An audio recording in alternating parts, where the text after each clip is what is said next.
Thank you. So you have the Buddha of infinite wisdom. So again, if you need a little bit more wisdom and you're struggling to understand a book on emptiness, thank you, Sean, one of our profound parts of our philosophy, then you want to talk to him, okay? So you want to make them real for you. So it's a picture and you might not have much relationship with it, and it may look funny, and sometimes the pictures, they have lots of heads, and some of them are scary looking. They all have a certain purpose that all comes from that omniscient consciousness, like that. So what you're trying to do is you're getting a little bit more in touch by getting an initiation or an empowerment into a certain deity practice. And you can do this at different levels, and it has to be from an authentic person, authentic teacher. And then from that, the reason you want to get that empowerment is so that you can do a retreat on that deity, and you're reciting a certain amount of mantras for the deity. Mantra means mind protection. So that sacred saying of a mantra, and they're all different types, okay, protects your mind, protects your mind. Okay. So, and then you might do a certain number and do a certain cleansing fire ritual at the end, and you can kind of complete that. Okay, and then you might go on to another deity, and each one, so Manjushri brings wisdom to you.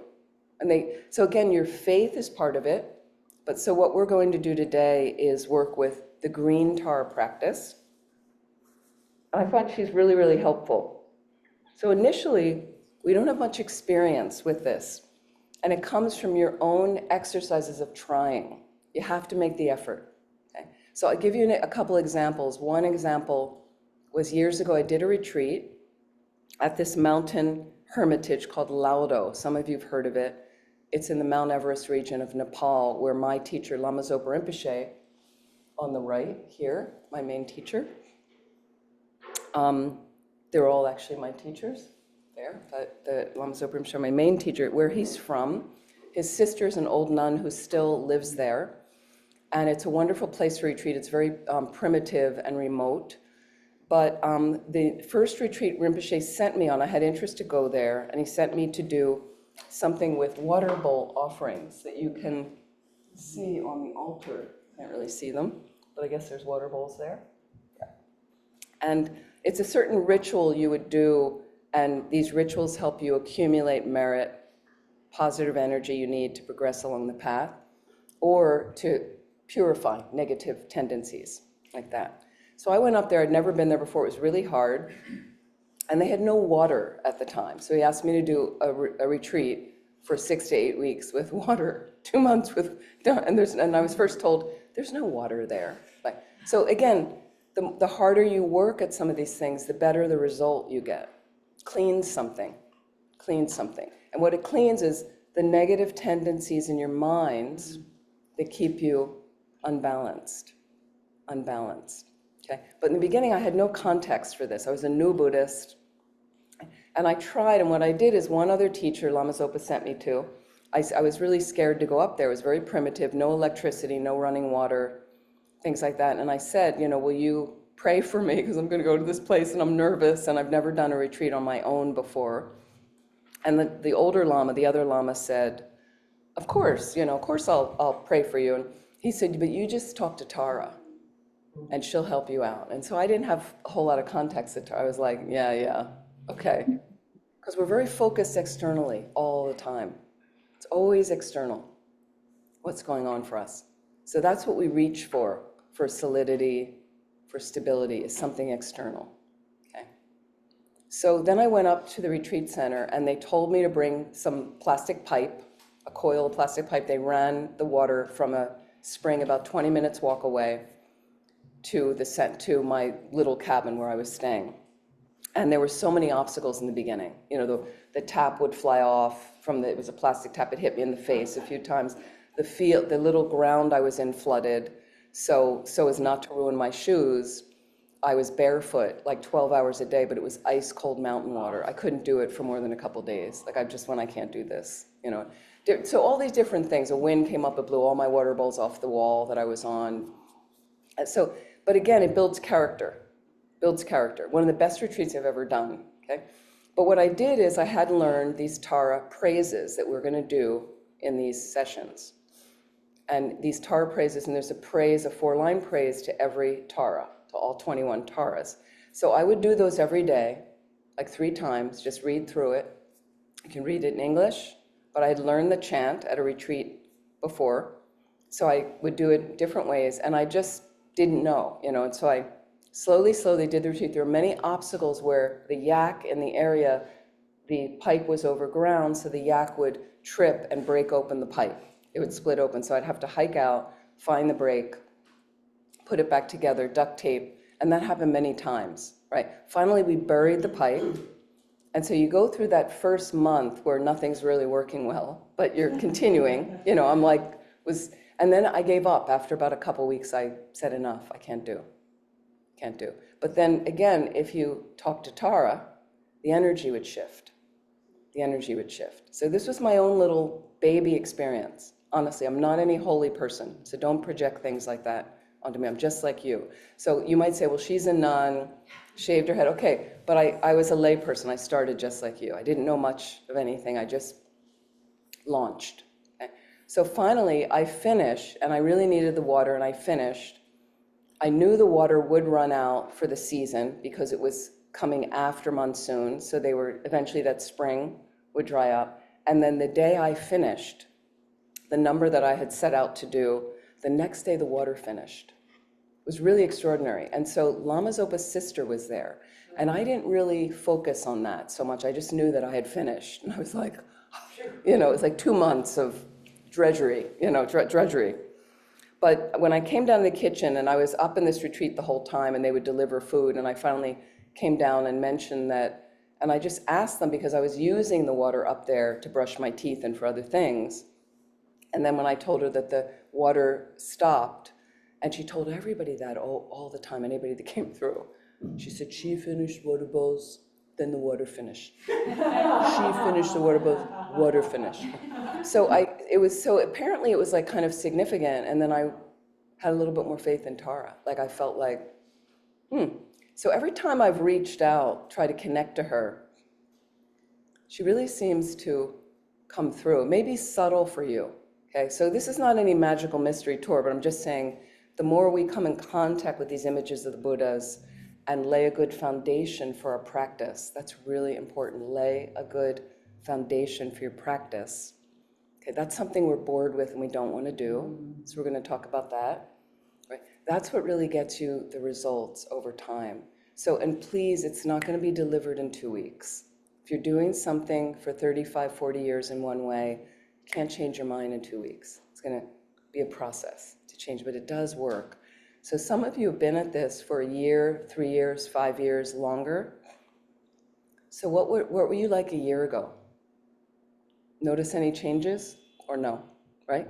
Yeah, just look back a year and you'll see, you have a little bit, maybe more awareness at times, a little bit more patience, a little bit ability to refrain from doing some negative thing or saying something negative.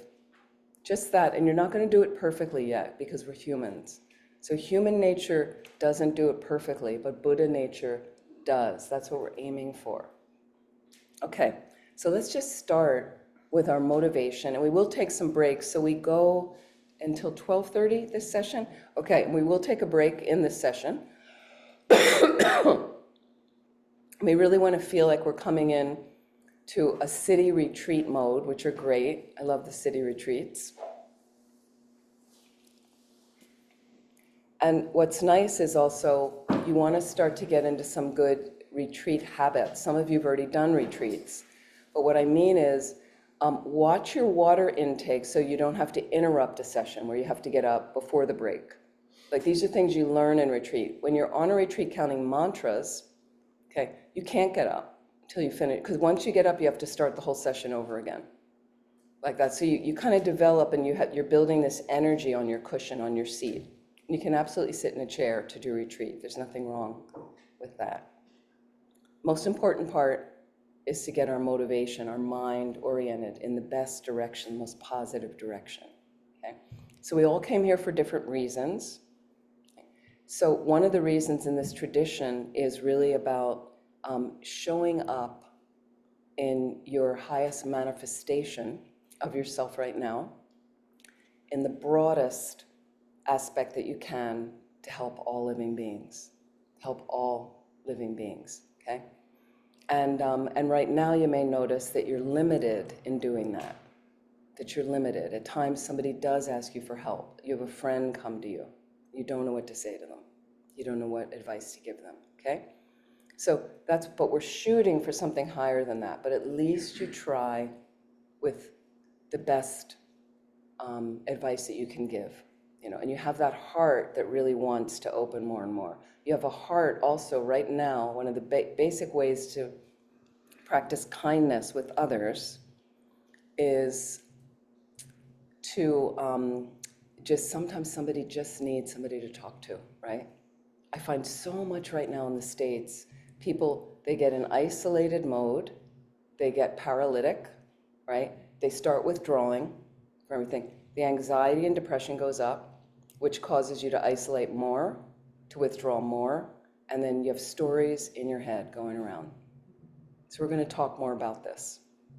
Are the stories accurate? Okay? So slowly, so mainly, and what happens sometimes is people get isolated, but all they need is somebody to just talk to. And maybe they just want to rant for a while. They just want to get it out, okay? So again, I find that ranting and stuff, venting, doesn't really help. But occasionally, you might have a very close friend and you just say, look, I just need to get this out. Okay, so then dump it, make sure they can handle it, ask their permission, like, do you mind? And do it in a brief way.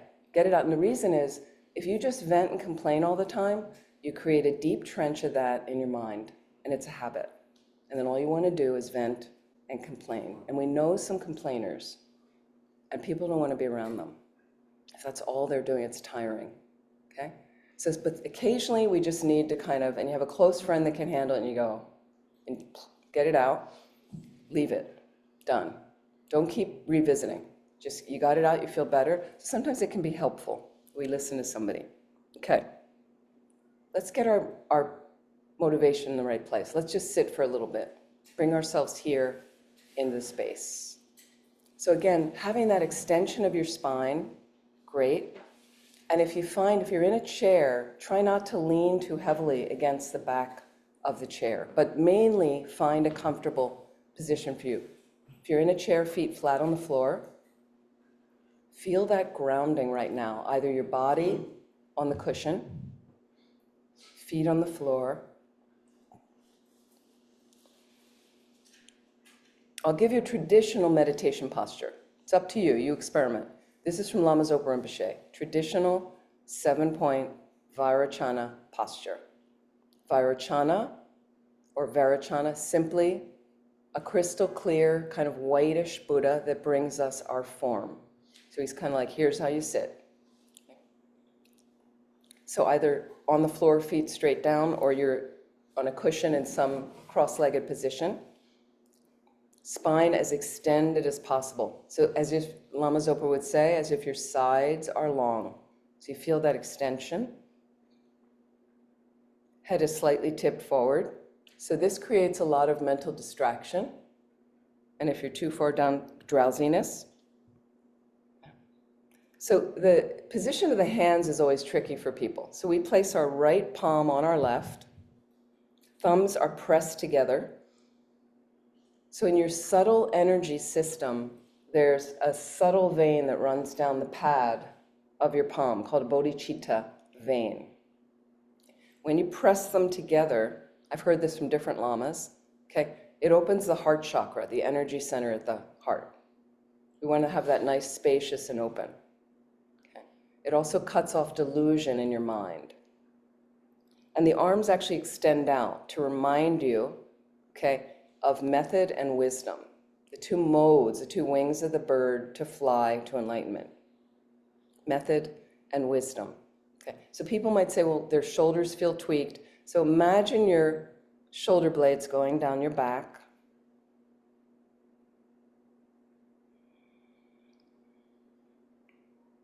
You can lightly close your eyes.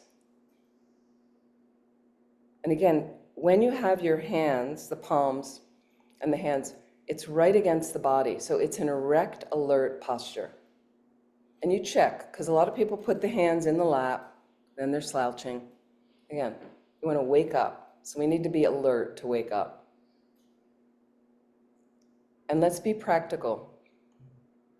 If you're very distracted, then close your eyes lightly. If you're drowsy, let a little bit of light in. Tibetan Buddhism is enormously practical. And the lips are lightly together. Teeth are slightly apart. And the last point is the tongue is curled to touch the upper palate in the mouth behind the front teeth. So that cuts down on the production of saliva. So you're not swallowing all the time, which can distract you in meditation. Find some comfort in this position.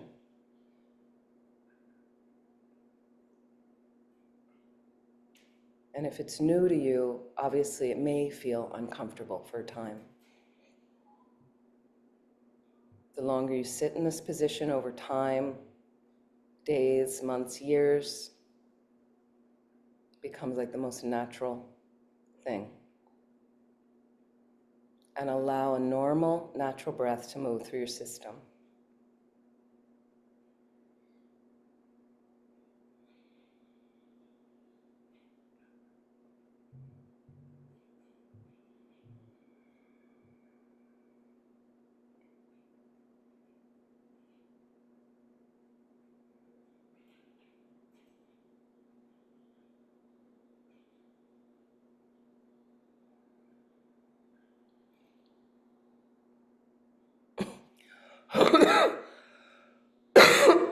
Excuse me.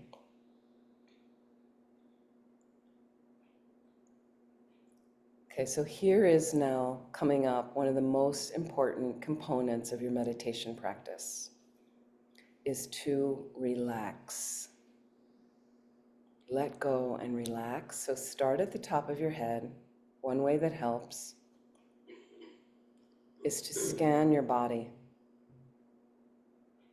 We're going to estimate a couple of minutes, and you're going to scan down through your entire body, out your feet and toes,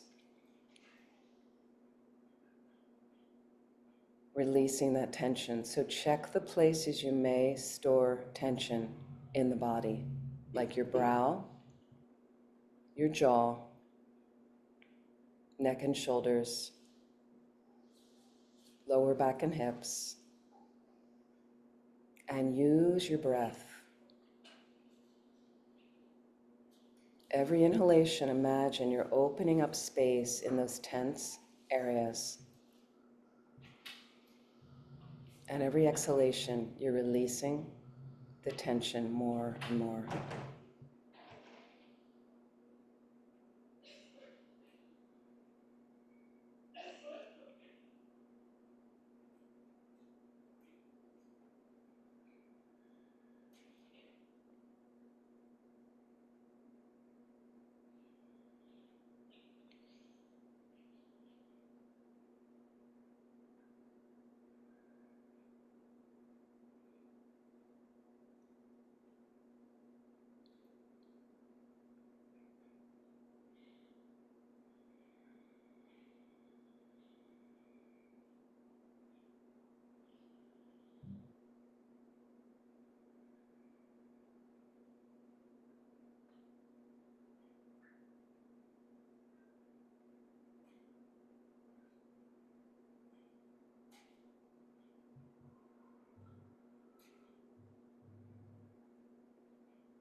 Let's just settle the mind on the breath, a normal, natural breath.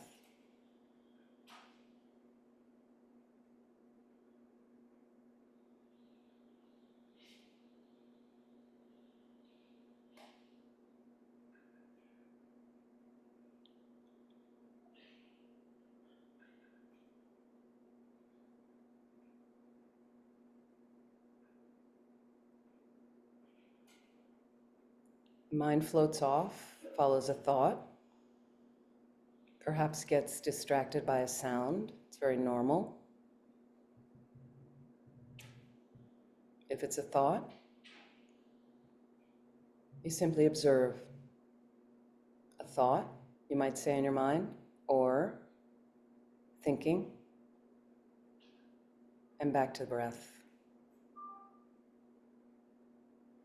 A sound distracts you. It's simply a sound or hearing.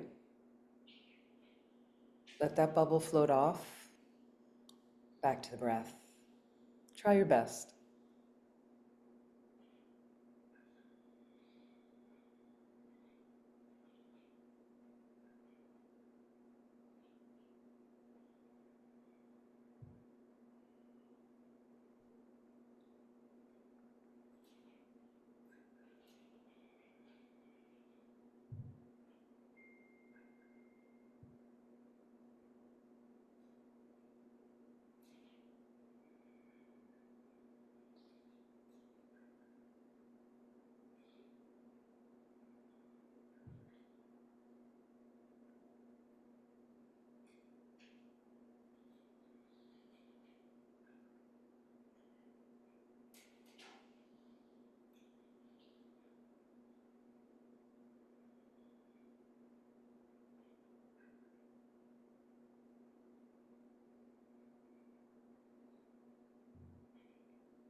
So this space starts to become our buoyant cushion to face our external reality. From here, we build our spiritual work. We build the practice from here. So let's say things are not going well in the external reality on a personal level, on a larger level. You come back and you be still and quiet to balance yourself. So you can be the resource for all these other beings. And let's think about our motivation right now. This is where it all starts. Because most people's motivation is what's in it for me. All circling around me, myself, and I. I, me, mine. And that's where all your suffering is. So while we need to take care of ourselves, absolutely. But what if my heart tries to open more and more? There's a lot of suffering on the planet. It can be painful. But that we're really interested in trying to help in a broader way. And wouldn't it be great if we knew every moment how to help in the best way? So what if we could become fully enlightened? If we become a Buddha, Buddha simply means in Sanskrit, fully awakened being.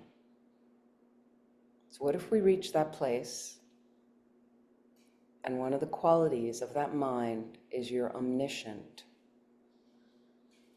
From an omniscient consciousness, you act. Every moment focused on how best to help all other beings, all living beings. The emphasis is on all. So if you like that idea, again, two components to become a Buddha. Number one. Number two, to benefit all living beings. That's the real goal.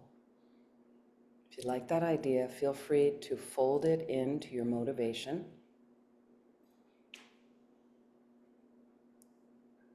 At the very least, placing the mind in the most positive direction. Please set a motivation for all the activities of your day.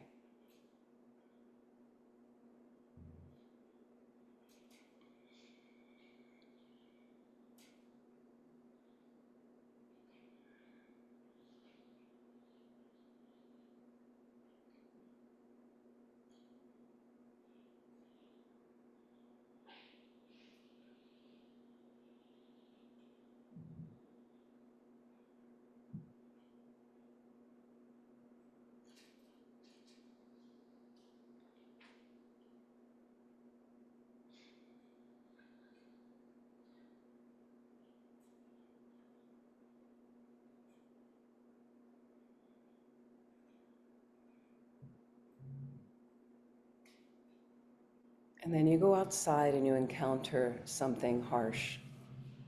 Or you look at your phone and you see something in the news that is undesirable, that upsets you.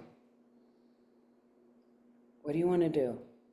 So here's a place it can start, and maybe you simply sit there, or maybe you roll it into your practice session, and you're just using basic mindfulness. Basic mindfulness.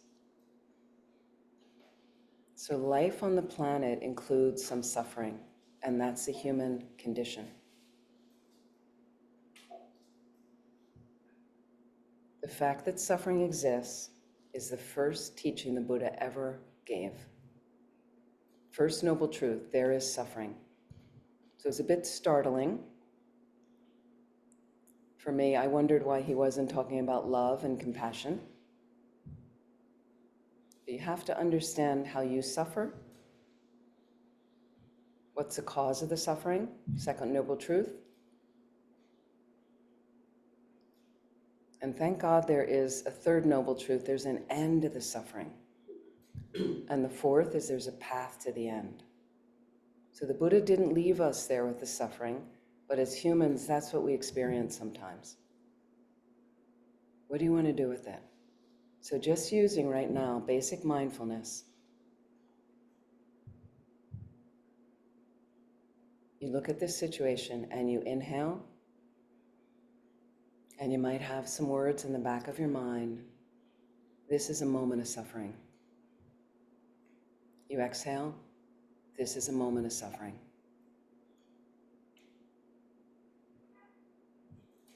Maybe you inhale. This is painful.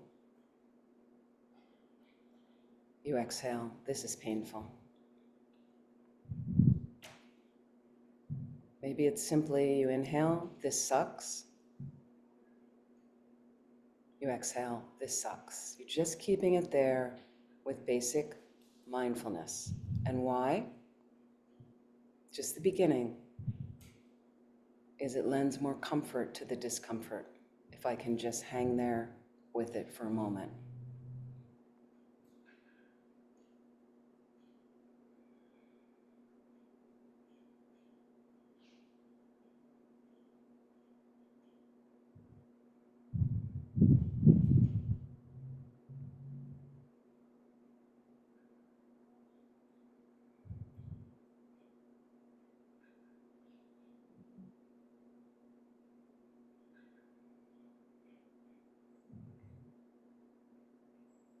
You can add another layer that helps us deal, another layer, shared humanity, common humanity. So there are people I know that I speak to. They're going through some suffering, health-wise, something else. And they'll actually say to me, like they're the only person experiencing that. So there's further isolation, withdrawal, paralysis, all the things that increase anxiety and depression, fear. It's simply not true. So once again, You experience some discomfort shows up, pain, something small, something great.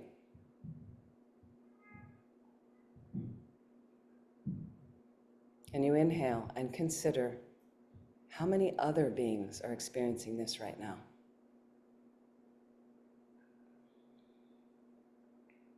You can think that so many other beings are experiencing this same thing right now. And I exhale, so many other beings are experiencing this same thing right now.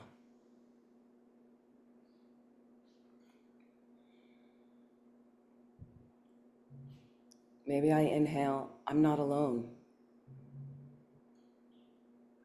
I exhale, I'm not alone.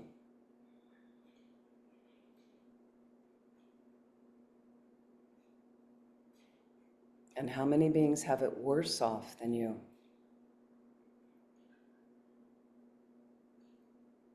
We might not like having war on the planet. Some people are living in a war zone.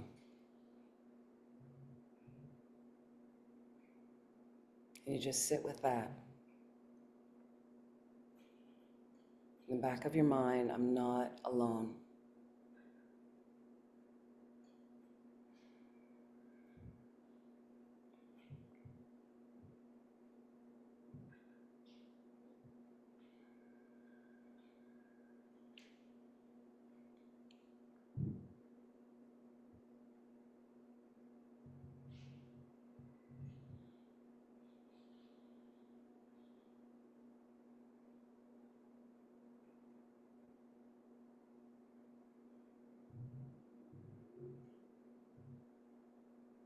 Here's a third tool.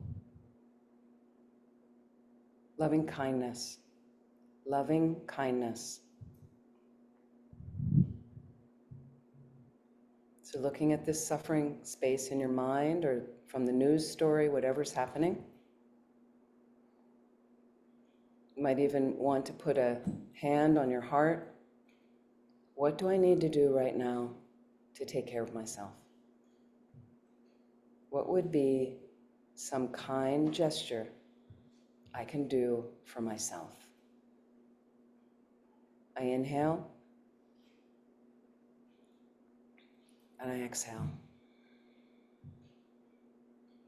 You might even have words like, I deserve a good life.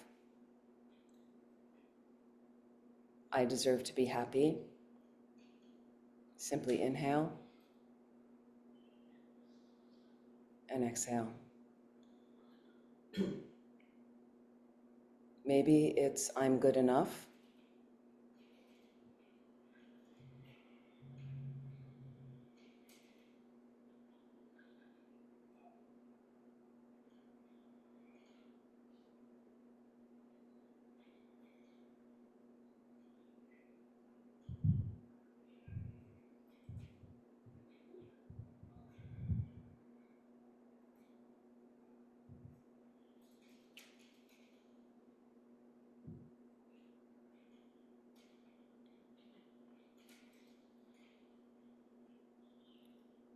So please relax, and slowly, when you're ready, please open your eyes.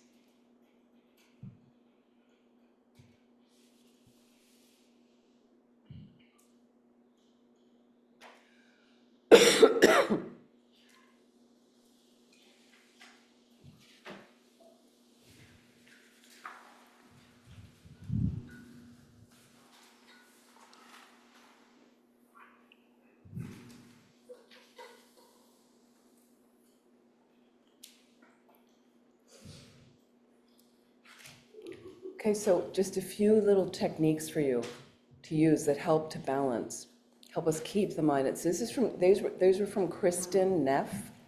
Kristen Neff has some books, practices on self-compassion. You can find her online. Really, really helpful things. Also, Christopher Germer in our country has written a lot of books on self-compassion. So that's a great place to start, self-compassion. Just to give ourselves, you're living in an area like this, there's a lot of people in the New York area, okay? And a lot of people that have progressive agendas. So when you get an external thing that's looking different, okay, people get more freaked out, a little bit more upset. There's other places in the country, honestly, people aren't upset. Okay, so it's just different things, okay? So you're living here. So then the other things you want to do with activism, and Tara's a big activator, is, again, you need the internal practice. So I was involved in politics a long time ago, right? That's why I'm a nun now, okay? And see, that didn't work, okay? So, but there, and what would happen is I would do all these different external things. First of all, my regular work, and then you go to protests and you do all these things. But what was fueling was my anger and frustration was just growing and growing. You know, we were working, I was volunteering at one point with the homeless, giving out food in 3 parks in Washington, D.C., through an organization called Martha's Table and McKenna's Wagon, and we would make food and then distribute it. And it was during years where there was conservative leadership. So the funding was cut to the state mental hospitals and things. So every month, more and more people were on the street. The lines were longer and longer and longer. And it was really frustrating. And I'd be like, how can they do this? And these people are they're just like us. And so again, if I don't have it fueled from my internal mechanism, balance, right? My mindfulness, my shared humanity and loving kindness, like where I'm feeling taken care of, I'm taking care of myself in a balanced way. I'm not an egomaniac, but, right? Then I have more resources. So I'd go out there on the street and understand. And as a Buddhist, more and more now, we have this situation called samsara. What does samsara mean? Any of you know? Suffering of the world. What does it literally mean? Sanskrit word. What does it literally mean? Cycle, to cycle, turning. Samsara simply means to turn. That's it. And it's the suffering, the cyclic existence, what we're turning through: birth, old age, sickness, death. You've heard the word before. Okay? So the thing is, as a human being on this planet right now, we live in samsara. That's our situation. Okay? You created that with your mind. I'm not laying a trip on you. I'm just saying this is reality. Let's face reality. As Lama Yeshe would say, are you touching reality? Most of us are not. Are you touching reality? So what happens based on there being this samsaric nature? So political regimes you don't like, that's samsara. You know, your car gets dinged, that's samsara. You trip in the subway, that's samsara. You spill your coffee, so this is life. You get sick, you get a flu, that's samsara. But what happens is we forget that. We don't know. We haven't meditated on the middle of the lamrim. So most of you are familiar with the lamrim. If you're not, lam means path. Rim, stages. Stages of the path or steps on the path. This is our philosophy. Please get familiar with it. It fixes everything. It fixes everything. And this is what Westerners don't want to do, especially Americans. I hear people say, oh, what's she teaching on? Oh, lamrim. Oh, I had that already. Okay? Oh, you have a realization of lamrim? Because then you'd be fine. Okay? So when I go on retreat all alone, you go to Laudo, there's no program there necessarily. There's a library, it's great. But you have to go there with your own program. People go, well, what do you do? You lonely there? What happens when something happens, right? I have the lamrim. Okay? I have the lamrim. So everything gets sorted there, all the different things. It starts with precious human rebirth. People get bored, they don't know how to meditate effectively. This is more and more what I'm doing in retreats, teaching people how to analytically meditate on the lamrim. And they don't like it. They get bored, and you go through the death meditation, let's say, for instance. That's one of the passages. You go through the death meditation, people they go home and they go, okay, I'm gonna die, I'm gonna die, I'm gonna die. Okay, I got it. It's not like that. You go through months through I'm definitely going to die, and analyzing through reasonings. Gives you reasonings how to think about it. Everyone in this room, intellectually, you know you're going to die. I don't have any question with that. Do you have it here? Do you have it here where you have a spiritual, an experiential realization where you know you're going to die? Then your life changes. Okay? You don't go around morbid that you're sad, I'm going to die. No, you go, I better get to my practice. This is exciting now. I have an opportunity. And there you are in Trader Joe's one day, and you know you're going to die, and you're kind to everybody. That's how you want to go. If it's your last day, you want to be happy and kind on that last day. I guarantee. You don't want to be suffering, they told me this, and it wasn't, You don't want to be like that on your last day. But that comes from analytical meditations, deepening, moving the intellectual realization. It takes time to hear. And each of those topics, so if you have I'll take questions in a sec. Hang on to that question, make a note. If you're meditating on precious human rebirth, this is number 1 in the lamrim, or perfect human rebirth, the same. What makes up a perfect human rebirth? Life of leisure and endowment. And how many are there? Thank you. How many are there? There's countless. But there's a specific amount of each one.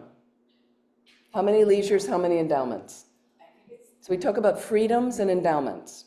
3. Okay, you need to study, okay? Okay. Anybody else? No, but that's good. That's good. You're halfway there. Anybody know? 8 freedoms, thank you. And how many endowments? Okay, so this is the stuff you guys, I want you to learn this, really. This is important. 10. 10, thank you online. Thank you, Maureen. So there's 8 freedoms and 10 endowments. Maureen knows, right? Great. So I wish you could, there you can see the people online. Okay. 8 freedoms, 10 endowments. Okay? So there's 18 situations that literally traditionally make up a precious human rebirth. Okay? Now what happens is some of you may suffer from depression and anxiety. This is the antidote. This is meditations you do. I'm not kidding. It works. The lamrim in general? Sorry? The lamrim in general? The precious human rebirth. Okay. But all the lamrim will certainly help with anxiety and depression. So people come to me all the time, depressed, I'm anxious, and then they want to go to their doctor and get medicine. Okay, sometimes the medicine works. Okay, they all have side effects. Okay, so make a commitment to yourself, because sometimes you just need that initial coping situation that not to be on the medication for the rest of your life, that you're going to get some other help. So the lamrim, be your own therapist. That's one of the books Lama Yeshe wrote, becoming your own therapist, okay, through that process. So and I'll give you an example, is one of the freedoms is you're free from being an animal. We're free from being an animal. So the human realm is the optimum life to get the optimum situation to become a Buddha. We've got it all right here, okay? And the reason is we have some suffering in our realm, and that motivates you to practice. You go, this sucks. I don't really want to see this anymore. I don't want to have leaders like this. I don't want to see people living on the street. I don't want to see that people don't have homes, that there's war, on and on and on, and disease and all these other things. Okay? So that motivates you to practice. You see your own imbalances. You go, I got to get my mind together. Got to get my life together. Okay. But then we have leisure as humans. And please have leisure. Americans have the least that I've noticed of Western countries where I travel and live. Americans amazing. We don't have any issue working hard. We just don't work hard in the right directions. Okay? But make sure there's some leisure in your life and that you're using it in wise ways. Okay? The leisure, thank you for coming into this room. It affords you ways to learn how to balance your mind a little better. It's really significant. Okay? So we have leisure and suffering, and that motivates you. It's a perfect thing. There are some realms where all you have is leisure and hedonistic pleasure. Then you're not really motivated to practice, right? God realms. But you're not enlightened in God realms. They sounded great when I got into Buddhism. I was like, I'm headed there. I want to be a god, right? You have so much positive energy in those realms from all the pleasure. You end up sinking in next life, going down in next life, okay? So we're at the bottom. Humans are the bottom of the upper realms, okay? Animals are the top of the lower realms, okay? Animals. We're free from being an animal. So people will debate with me about their highly intelligent dog. I know. Please check your dog's life or your cat's life. People say, oh, my cat's a Buddha. Okay, look at what your cat eats. I think it's disgusting, cat food. I've lived with many cats, many dogs. Okay, you have to really, right, you have to really check the mind of that animal. And so in the meditation, you be that animal for 20 minutes, but you do it 20 minutes a day. You don't have 20 minutes, 10 minutes a day. Be the animal and do it for 2 weeks. Really, look out through your animal's eyes. Look at how they clean themselves. Look at what they eat. What do you think they worry about all day? What do you think they think about? Have you ever seen dogs during fireworks? Fear. Our dog used to try to get under the bed. She'd get half of herself under the bed. She was big, thinking she was all protected and safe under the bed. Just fireworks, and we're out there going, ooh, ah. She's completely freaked out of her mind. You see cats, you knock a pot off the counter, how they jump. They don't, it's just a pot, you knock something off the counter. They don't understand. I don't see animals in this room studying Dharma, wanting to do Tara meditation. No, but really, but this is, so when people debate with me, you might have a very highly intelligent pet, right? They're the peak of the animal realm, our pets. Look at the animal realm. Most of them live in the sea. And most of it is consumed with eating, killing other animals to eat, to feed their young, going to the bathroom, sleeping, and making more animals. That's the animal realm, right? So you have to put your mind in that space over, and the meditations are designed to do over and over and over, and people get bored. But what happens is when you're really getting into it in the right way, things start shifting. And you start having these little contrived realizations. Contrived means you're forcing it. So meaning I'm putting my mind back in it again, I'm making it happen. I'm making it happen, I'm making it happen. If you have enough of those little realizations, you were here, and then some months later, you're over here. That's how it works. But Americans, I want to meditate once, and I want to be over here. So difficult. Adjust your mind. This takes effort. All the things you're trained to do, all the things you learn to do, you practiced, right, to get good at it, right? Whether it's your technology, whether you play an instrument, whether you're an athlete, all those things that you learn to get better, you did them over and over. So we're very geared into that external, worldly existence, but then our mind is not doing so well. And the hardest part is people in the States really struggling. So I've had the good fortune to I live a lot of, it's part of the year in Europe. One of our centers, some of the centers over there invite me to come, and it's not perfect there, right? But it is so much more sane than what's going on in the States right now. They're all having their issues in Europe as well, but it's just a different makeup, okay? So you have to look at and understanding and taking ownership that, and this is the hardest thing to realize in our tradition, and from Lama Zopa Rinpoche, this is what was really hammering into us the last 15, 20 years or so is, are you ready? Some of you heard this last night, is everything comes from the mind.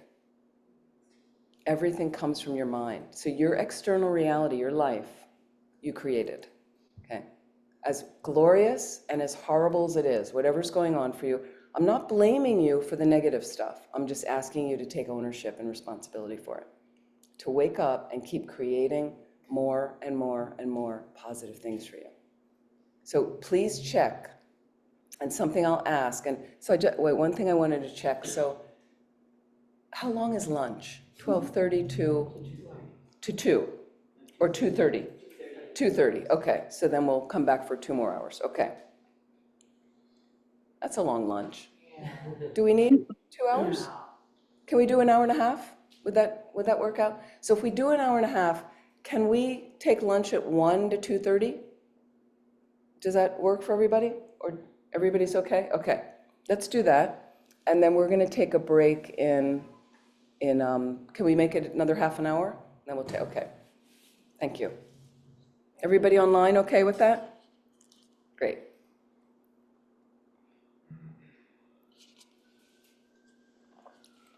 So on the lamrim, and what you do is you learn, and it's detailed. So you start with little lamrim books. And what I can do is, if you'd like, some of you are well into this, I know that. But if you're newer, what I did is I call it kind of a cheat sheet. So what happens is students here, and if they're geared to Lama Zopa Rinpoche, and sometimes I'm showing a lot of Rinpoche's videos in retreats, different things. It's really nice to get a sense of Rinpoche like that. But he has recommendations for practice, so I have that link. But what happens is you hear about his recommendations for practice, and you hear about this practice book and that kind of thing. and then you go back to your own thing, you don't know where to find anything. So I just put it all, some basic stuff on a sheet with the links. So you can go right there. Some of it is guru yoga practices I'm going to talk about in a moment. Guru yoga practices, and that's what we're going to do with Tara. And so this way it gives you a simple guru yoga practice I will talk about soon. And then it gives you an intermediate level of a practice. And it gives you a commentary I had done for years ago for our Florida group of how to do that practice. So you watch the video. You don't have to watch it all at once. Watch 15 minutes. Good enough, right? Then go to the next 15 minutes. It's easier if you watch it all and make notes, but watch little increments of it. Take your notes. Watch. You can, and there's a link of where you get that booklet, or you start with the Shakyamuni Buddha practice booklet, even simpler.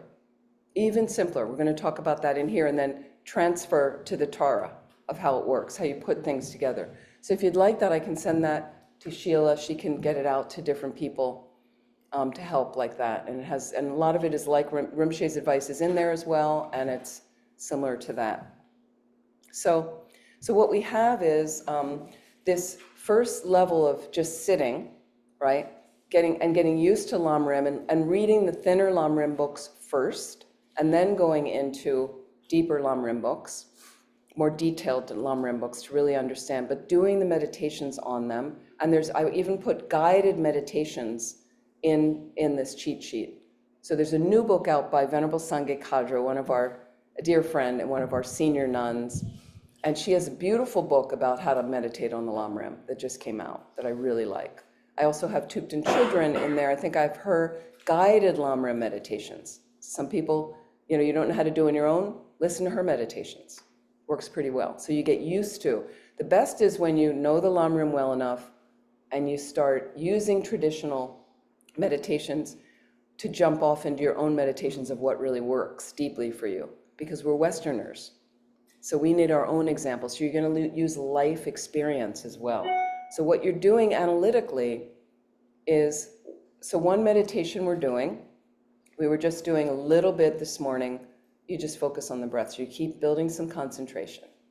It's one type of meditation we do to develop meditative stabilization. So we want to develop that because then we're going to use it in analytical meditations. The second meditation we do. And what analytical meditation means is you take a topic, you're an animal, right? I'm free from being in the animal realm. Okay, what does that mean? So now I'm going to analyze. Sit comfortably, you close your eyes, and then you go, stuff I read in the book about the animal realm, stuff I've heard in a classroom about the animal realm, my own life experience about the animal realm. And you're going to analyze from every point, okay, until suddenly I have a little aha moment in the meditation of, I don't want to be an animal. Oh my God.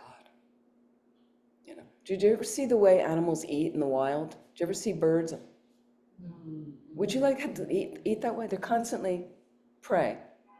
I spent the month of July on a retreat in a rural area, and there were bunny rabbits. I haven't been around that many rabbits in ages. You'd see them, one startled thing, and it would tear across the meadow. The way they'd eat. They're constantly animals of prey. So we found 2 dead rabbits there when I was doing a retreat. See them. So what's it like to eat? You have to come through every possible thing. I remember one time we had a big storm when I lived in California. Big storm washed up the ocean all the way into the parking lots on the shore, right? So when the next day, when a few of us took a walk, right, all these dead seals and sea lions drown. You don't think of them drowning, but whatever it was, 13 we passed dead. And some of them had big chunks of flesh taken out from a shark eating them. So a shark eating them before, which is probably why they died, you don't think about that. That's what's living in the sea is like. Constant prey, constant prey. One humpback whale swallowing all the krill, all these little tiny shrimp-like animals, thousands of them, like that. That's the animal realm. So you slowly want to do that. So you have your lamrim meditations, taking time, and you have your guru yoga practice. Yoking yourself to the guru. What does that mean? So guru is a little scary word for us sometimes in our culture. Scary word, but the essence of it is your spiritual friend. Sanskrit word, spiritual teacher, guru, okay? Tibetan is lama. Lama literally means one who is heavy. What does that mean? Heavy with realizations. Not heavy body, heavy with realizations. You want to find an authentic teacher for yourself. You have teachers on many levels. You know, I could be your alphabet teacher, you'd say. But you want to really find a guru who's highly realized like that. Now, how will you know that? Nothing. You just show up in person at some of the teachings. You can watch everybody online. Get some references. Put yourself in person with them. Maybe slowly, after studying with them for a while, you can make an appointment to ask them some practice advice. Be sincere, okay? And check them out. And His Holiness the Dalai Lama says, take 6 years and be a spy on your guru. It's a very serious relationship. It's one of the best relationships I have in my life with my teachers, okay? They shortcut your path to enlightenment. That's the real guru, okay? So all they do is they manifest externally. Here's some teachers here. They simply manifested externally in a form that we could see them, that we could connect with them, right? To show us some examples of the highest level of our own wisdom and compassion and loving kindness. That's the real essence of the guru. And guru yoga, yoke, I want to connect myself to that energy. And in highest yoga tantra, it's called dharmakaya, the wisdom that pervades everything. That's the real absolute guru. Okay, so it's not about guru the way we think of cults in the States and inauthentic people and false gurus. No, that's not guru. It's really that highest level of your own wisdom, compassion, loving kindness in this tradition manifests as an omniscient consciousness designed and interested in benefiting all living beings. All living beings. That's what it gets you in touch with. So if you'd like that idea, find a highly realized teacher, devote to them well, figure out how to put their advice into practice. That's the point. That's the point. Okay, question. You kind of answered it. I wanted to know, I've been studying maybe 8-9 months, good things happening. And tell me your name. My name's Barry, and came here mostly to see you rather than the topic. Well, I'm happy to see you. Okay. And I hadn't found out really how to structure what's in the lamrim, and you just told me the name of a book that might answer it. You gave a venerable Sangye Kadro, and it'll be on the sheet. You'll be able to just click the link and the book should turn up and you can buy the book. Some of them you have to buy, some are free downloads. But I do have one question. I feel when I meditate on the animal realm and what it feels like to be in the animal realm is an answer that I'm supposed to come to. And all the time that I've been studying Tibetan Buddhism, in the back of my mind is something that I shouldn't accept anything that I don't believe. What's important, Buddha said, does it make sense to me? Do I believe it? But then the other part, the contradictory part, is that if I don't come to believe it, I haven't found the right answer. That the right answer is, it sucks to be a whale, even though I could romanticize being a whale. People think living whales and elephants, they're good animals. Anyway, that's kind of my question, that I'm told that I should discover for myself, but what I might discover is already ordained, and if I don't come to the conclusion, I'm going to be suffering a lot. So sorry. Yes, so what I would say, good point, is this is a process. Your practice is a process. It's the best thing I can say from my own experience. So again, you have to find your way through, and we all have different makeups. You all have different karma, different seeds in your consciousness. There's some people, and I was amazed years ago when I was living in Dharamsala, India, there were, people had this idea that the yogis and yoginis, the name of this yoga studio, the meditators were like at the highest level. He's a long-term meditator. But everybody has their own thing they need to do.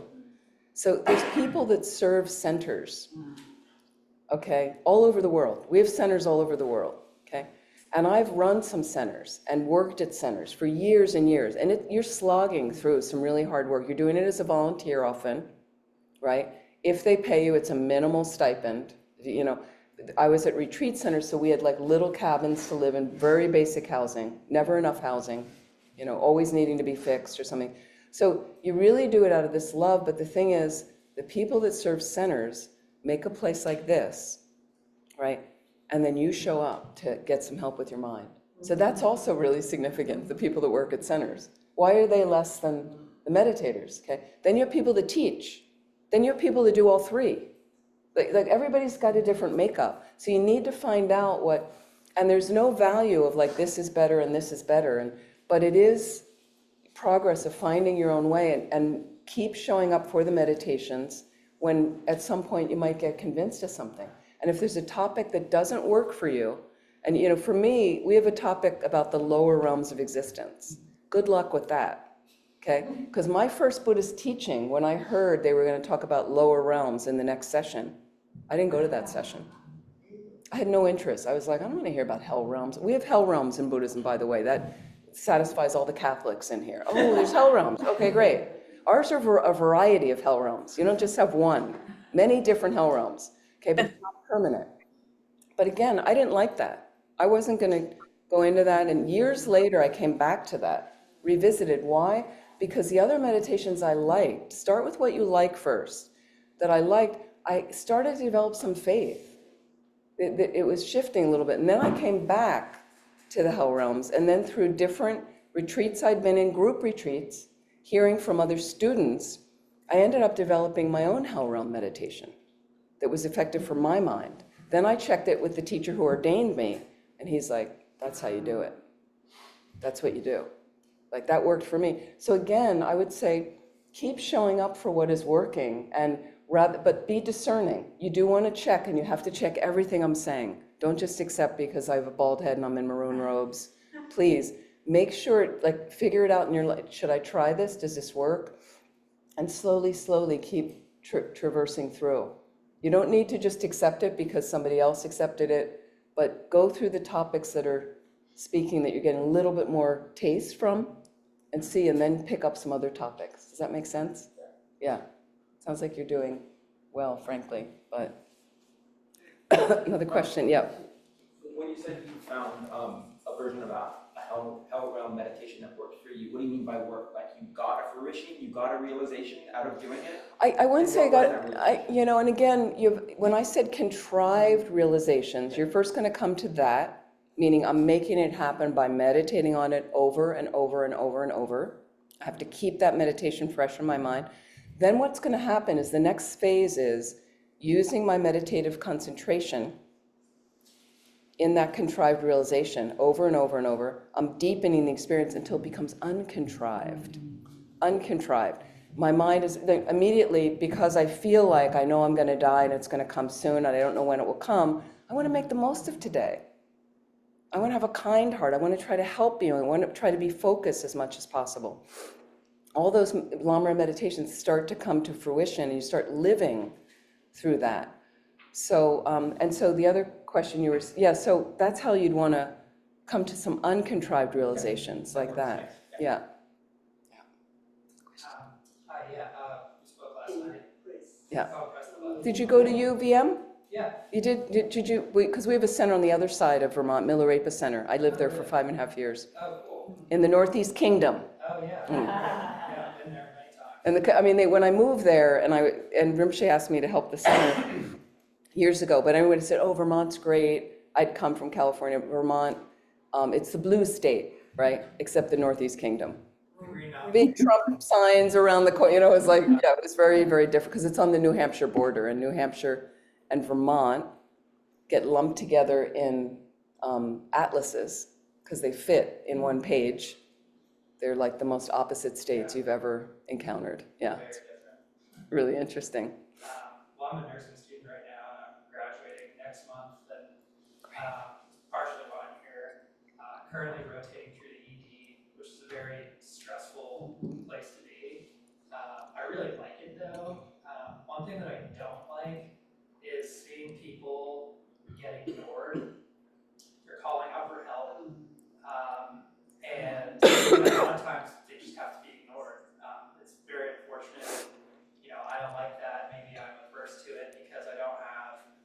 true understanding of like what it is that the healthcare workers have to do in the moment. You know, they're all very busy.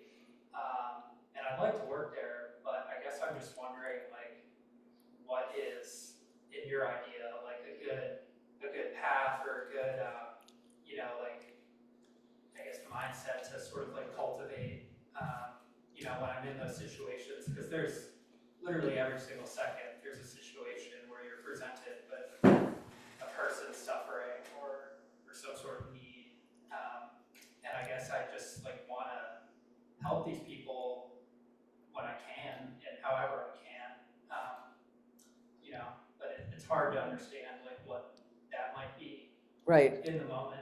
Yeah, so I would say in ERs, the little bit of experience I've had in them with people or myself is it's all crisis management, and sometimes it's crisis mismanagement, unfortunately, depending on the hospital and the funding and things like that. So I think if there's any chance you are passing by somebody's bed or somebody in the waiting, now usually you're protected from the waiting room, so you got the healthcare people there and like they're in the waiting room. But if somebody's in a room and they're calling, can you go by for 2 minutes and say, we know you're here, I just want you to know, we're gonna get to you as quickly as we can, I'm so sorry that you're waiting, and you know, a 1 minute little, we see you. We know that can sometimes relieve people, because sometimes nobody's coming in to say they've shoved them in a room, in a space, put the curtain around them, and nobody's, They're in the hallway. The weirdest and they're in the hallways. They're in the hallway and they're completely visible. Yeah. And people are just walking Yeah. by them. But that's where I think if it's just in the hallway, it's even easier, because and just, you know, and you can even, I don't know if you can put your hand, but you just, you know, a little bit like, we know you're here. I just want you to know that we know you're here and we are going to get to you, but I'm so sorry we're so busy, but we do know you're here. And like, so the person feels acknowledged, at least they know that, and they may go on crying and screaming because they're in a lot of pain, but at least you've tried, and sometimes that's the best you can do. Yeah. So, and the other thing about it is, one thing I hope we'll learn a little bit, this is not going to be perfect by the end of tomorrow, or the end of our session tomorrow, is to know that there's a lot of things in the world we can't do anything about. And we have to just learn how to let it go. So to be present in the ER and to be as best as I can in the ER, sometimes you're not going to be able to go by somebody's bed and say, because you're needed here for this person, you know. So how do we just let that go? And that's part of that. And that's part of those self-compassion techniques is, this really sucks right now, but breathe in. And some of it I do on my cushion privately at home before you go into the ER, before you go back to the school. And some of it I might just be in there, and you can always take a moment to go in the bathroom when you get a break, when you have to just, you know, breathe in, breathe out, and reset your motivation. You know, I'm doing the best I can, and this is all I can do. And ERs are just, it's known, it's a situation you're coming into that you know will be fraught. That's its nature. So again, samsara, knowing this is its nature, can make it a little easier like that. Hi, Sandra. Is that helpful? Oh, That- absolutely. Yeah, you just try your best. That's all we can do. Yeah. I have a meditation question on analytic and placement meditation. I'm really good on the analysis part, and then I feel like I do come to a point where I get it and I have that aha moment. But I feel like I'm still, you know, rather than having it mixed with my heart and mind and then kind of holding it, I feel like I keep thinking. And I don't really know how that's supposed to transition there. Like, how does that Yeah. look and feel? Yeah.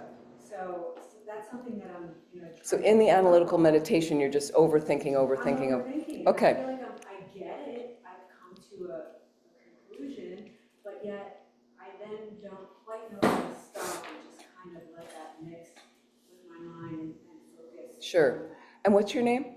Sandra. Sandra, and you're? Alex. Alex.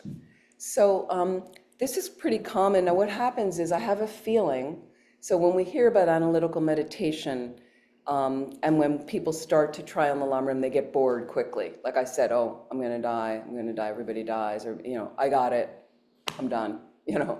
So it's not really done that way. Slowly you go in, and so, but what happens is we're all really good with analytical meditation. We're just not doing it on the right things, right? So many people I know are ruminators. ruminating in the mind over some negative mind state. You messed up something. That's how meditation. It's just not focused on anything that's going to help you get enlightened, okay? You're just digging a trench of some negativity in your mind, whether it's obsessive guilt, worry, fear, anger, depression.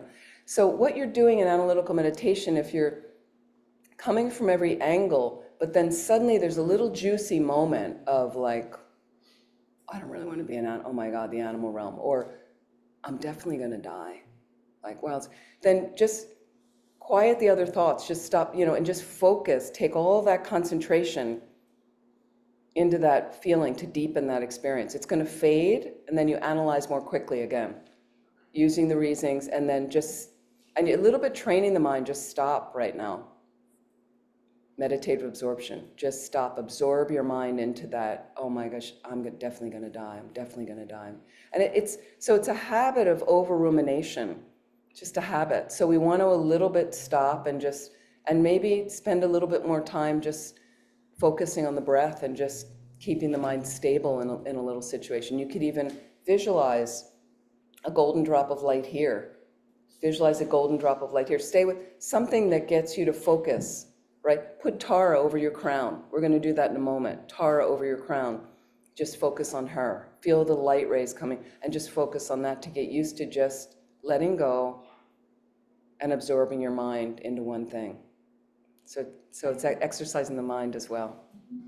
Mind's a little bit like a muscle, even though it's not physical, but it can be exercised through meditation. I think I kind of overthink it a little bit. Like when I come to a conclusion and I have that kind of like a mantra and I feel it in my heart, I just feel like, am I really mixing that with my mind? Or am I just saying mantra? And you know what? Let go. We don't know how to let go in the States. Doing it right. I'm Yeah. always like, am I doing Yeah, don't go. And so even with meditation, there's basic meditation of, I said, you just focus on the breath, okay? And when we do it, some people have this inner dialogue. Is this meditating? Am I meditating? That's just habit again. It's just, sometimes we just need to let go. Just say, I had a mantra for a year once, let go, let go, let go, let go, right? Just, we're not used to that. We feel like it's got to be perfect, it's got to be like this, just notice those thoughts arise and bubbles, let them float off and just be in meditation. Can you just be in meditation?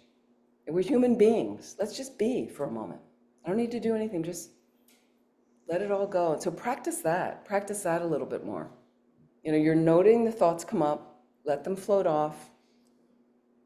Just because, one thing I'll quote this is from the Persian poet Rumi. This is our existence, because this is why we need to meditate. And what is he says, sit down and be still, or I think it's be still and shut up. Okay, you are drunk, and this is the edge of the roof. That's life. That's what it's like, and we cannot sit still. But if you don't want to sit still, you're going to fall off the edge of the roof, okay? So if we can just be quiet, sit down, and shut up, just good enough. Just stay. The beginning of my meditation practice was that. I did a course, Copan. I moved to San Francisco from the East Coast years ago. I didn't know how to meditate, but I set up a little place in my room, right? And I come back from work, all the tensions of work, and right? And I just, 10 minutes, and I just sit there. And just all that stuff would just come out. And I just let it go.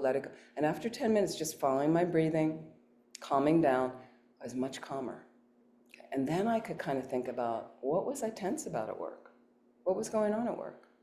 What happened? Oh, well, that guy at work was this, and and then I could just start to really look at those accurately. And I could reposition them into a more positive mind state.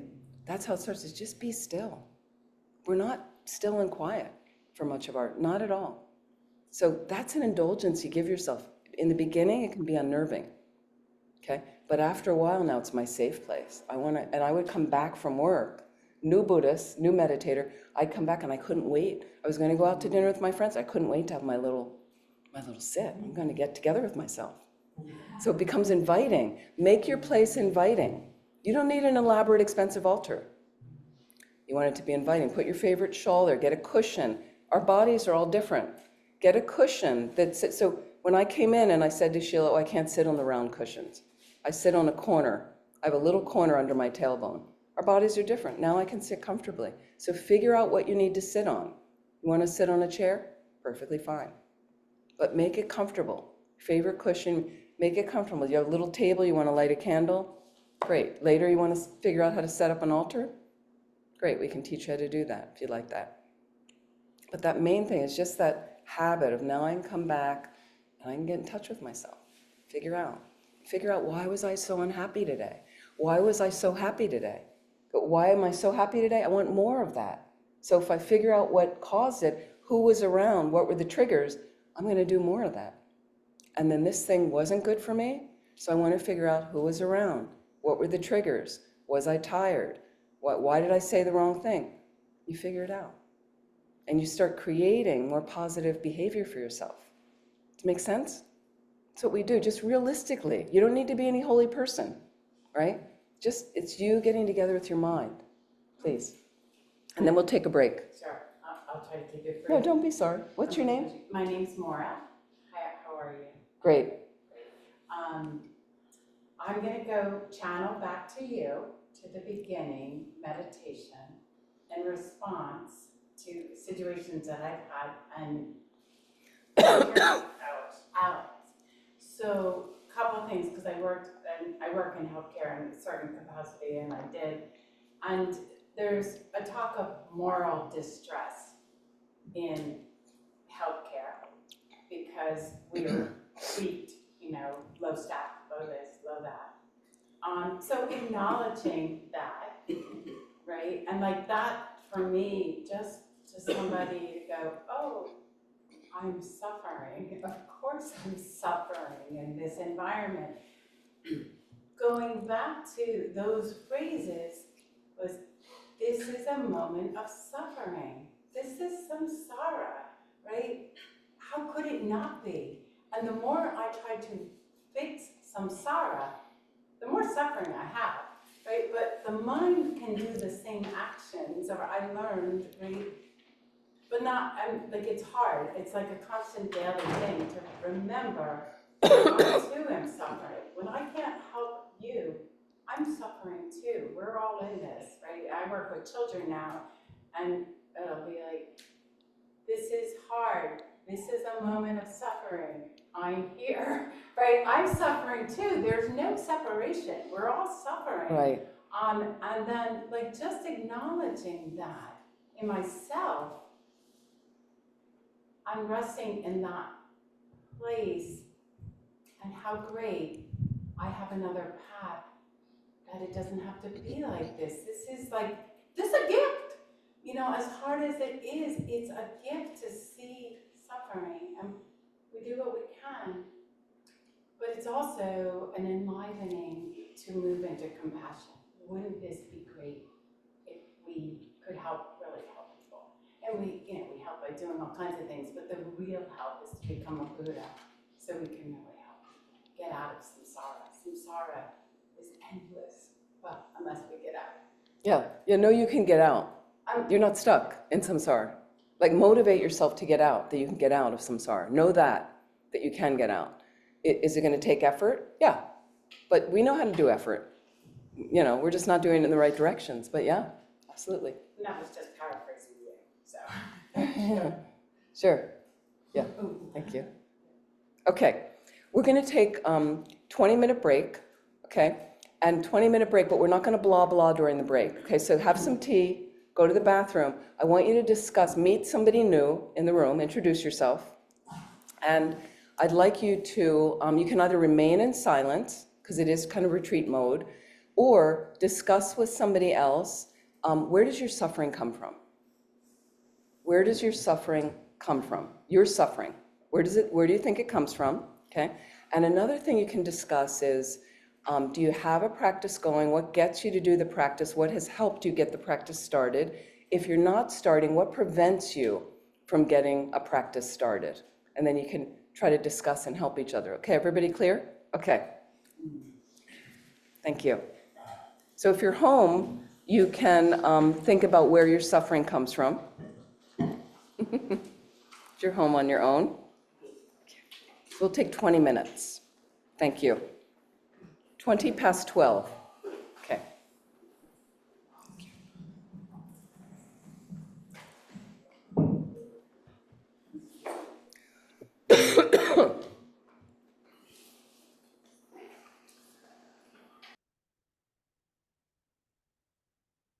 God.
Great. Thank you.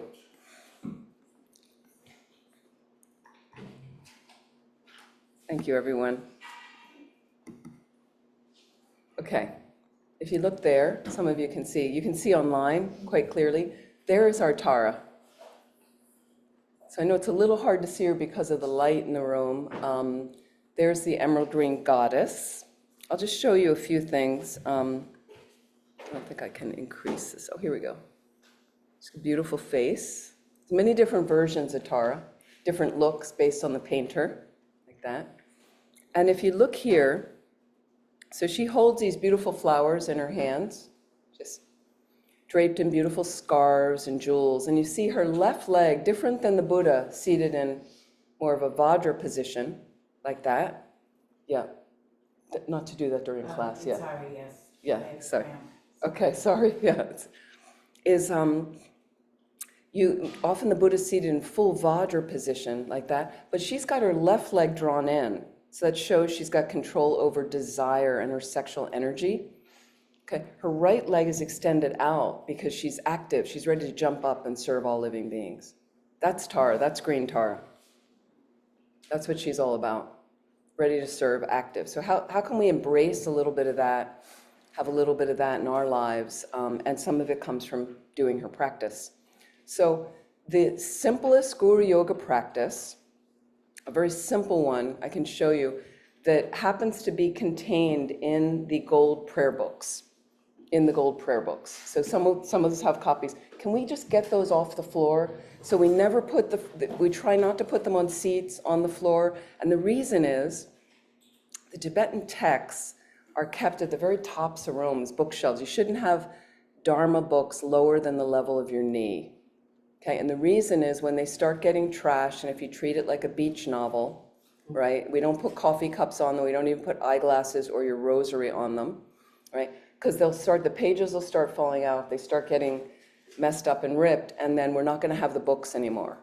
And at some point in our degenerative times, which is an age we're in right now, okay, we've had many eons, some are glorious and golden ages, they will come again, and some are degenerate times, and it goes up and down like that.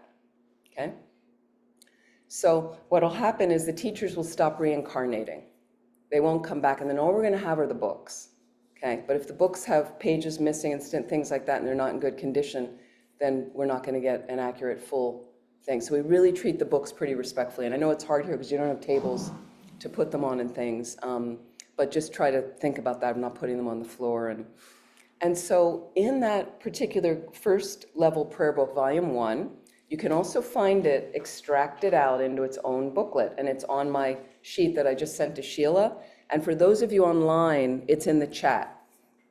So if you see that document in the chat, it's that list of just some and this is just my suggestions. There's many other things, but it just gives you a little head start on some beginning prayers to do, recommended from Lama Zopa Rinpoche, how to orient your mind in the beginning, with a method to transform a suffering life. It's the first text on there. It's just a scanning meditation of the lamrim. It's a few verses you read on the lamrim. Then it goes into lojong verses, a little bit more radical, okay? You like them. Then it has a blessing of the speech. This is all the first document.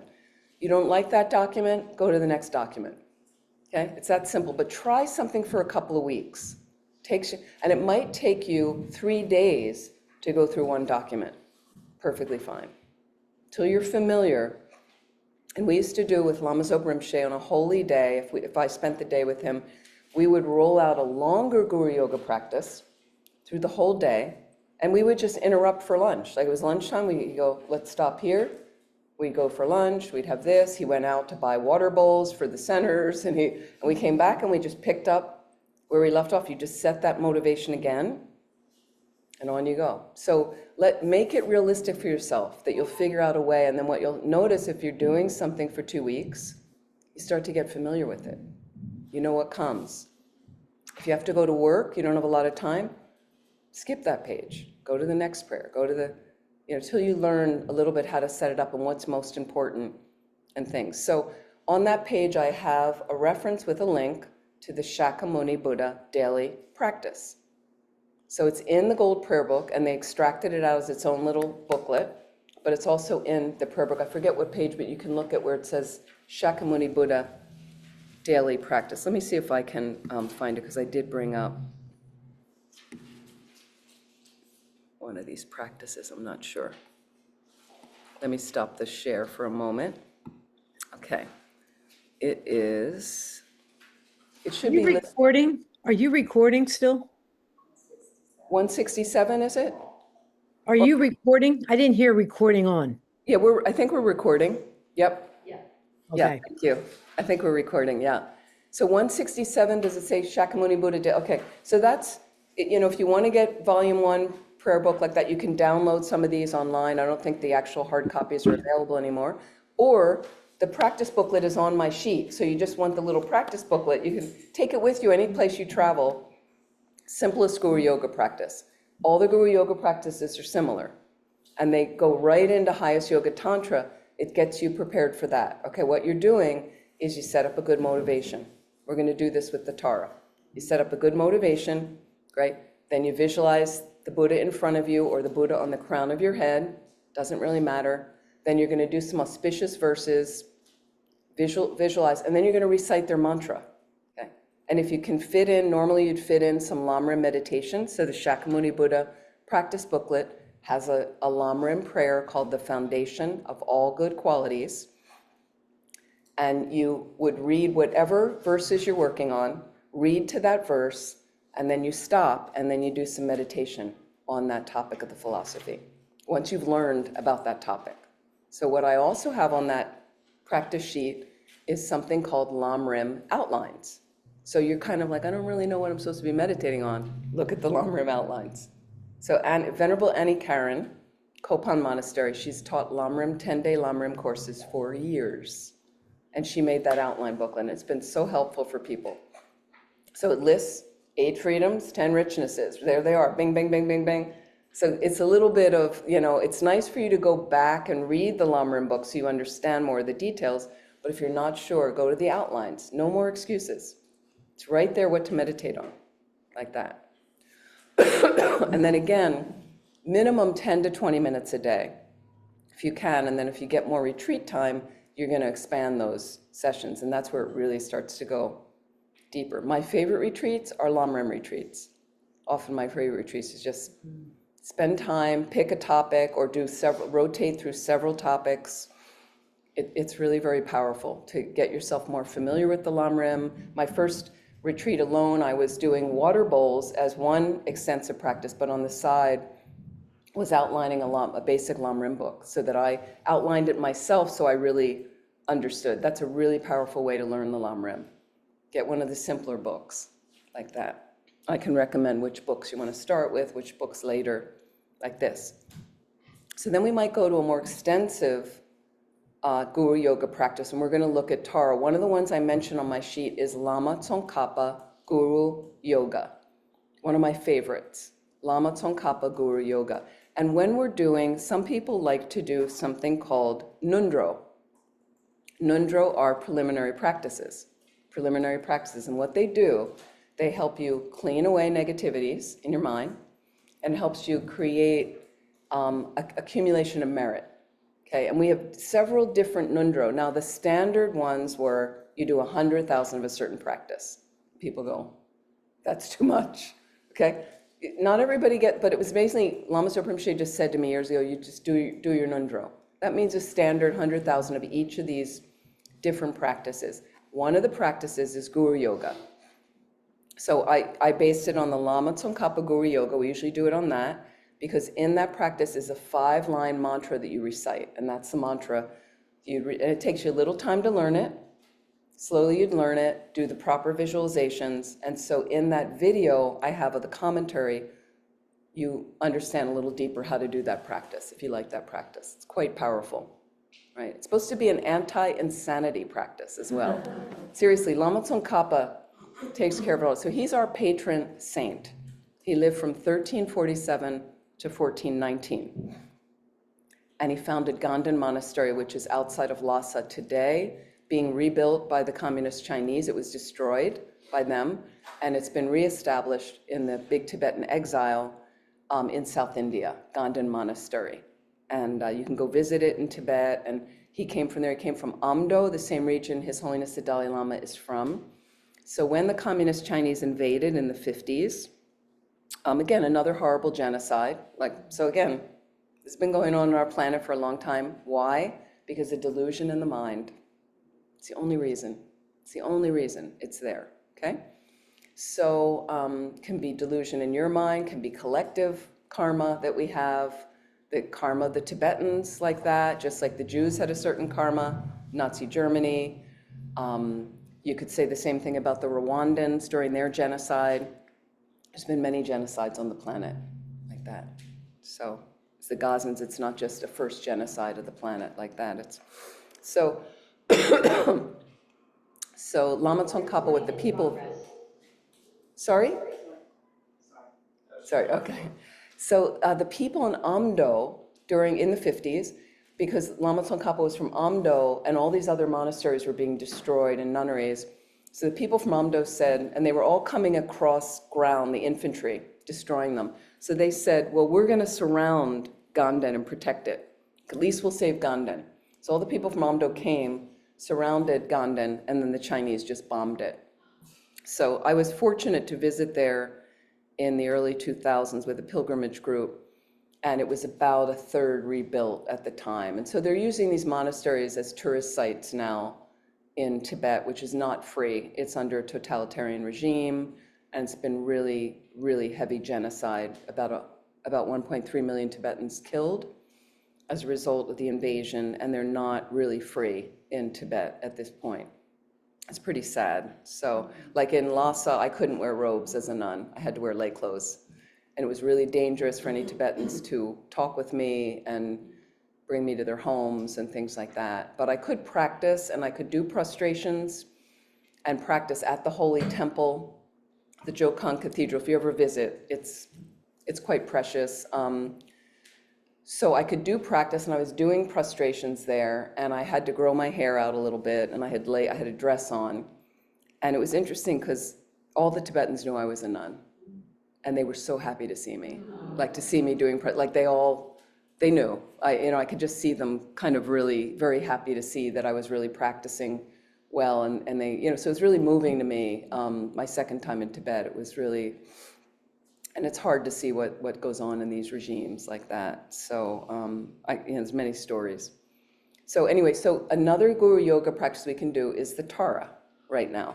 And then you get more elaborate ones when you get into highest yoga tantra practice. And you need to be properly empowered or initiated by an authentic person that's done the retreat, that has the authorization to do that. And don't just jump and start doing practices like that without the right empowerments. It will confuse your practice significantly. Okay, I'm going to share my screen. Now that we've had a little look at Tara, I'm going to bring you the Tara practice. Okay. Now, do we have the practices for people in the room, or just the screen? The screen in the books.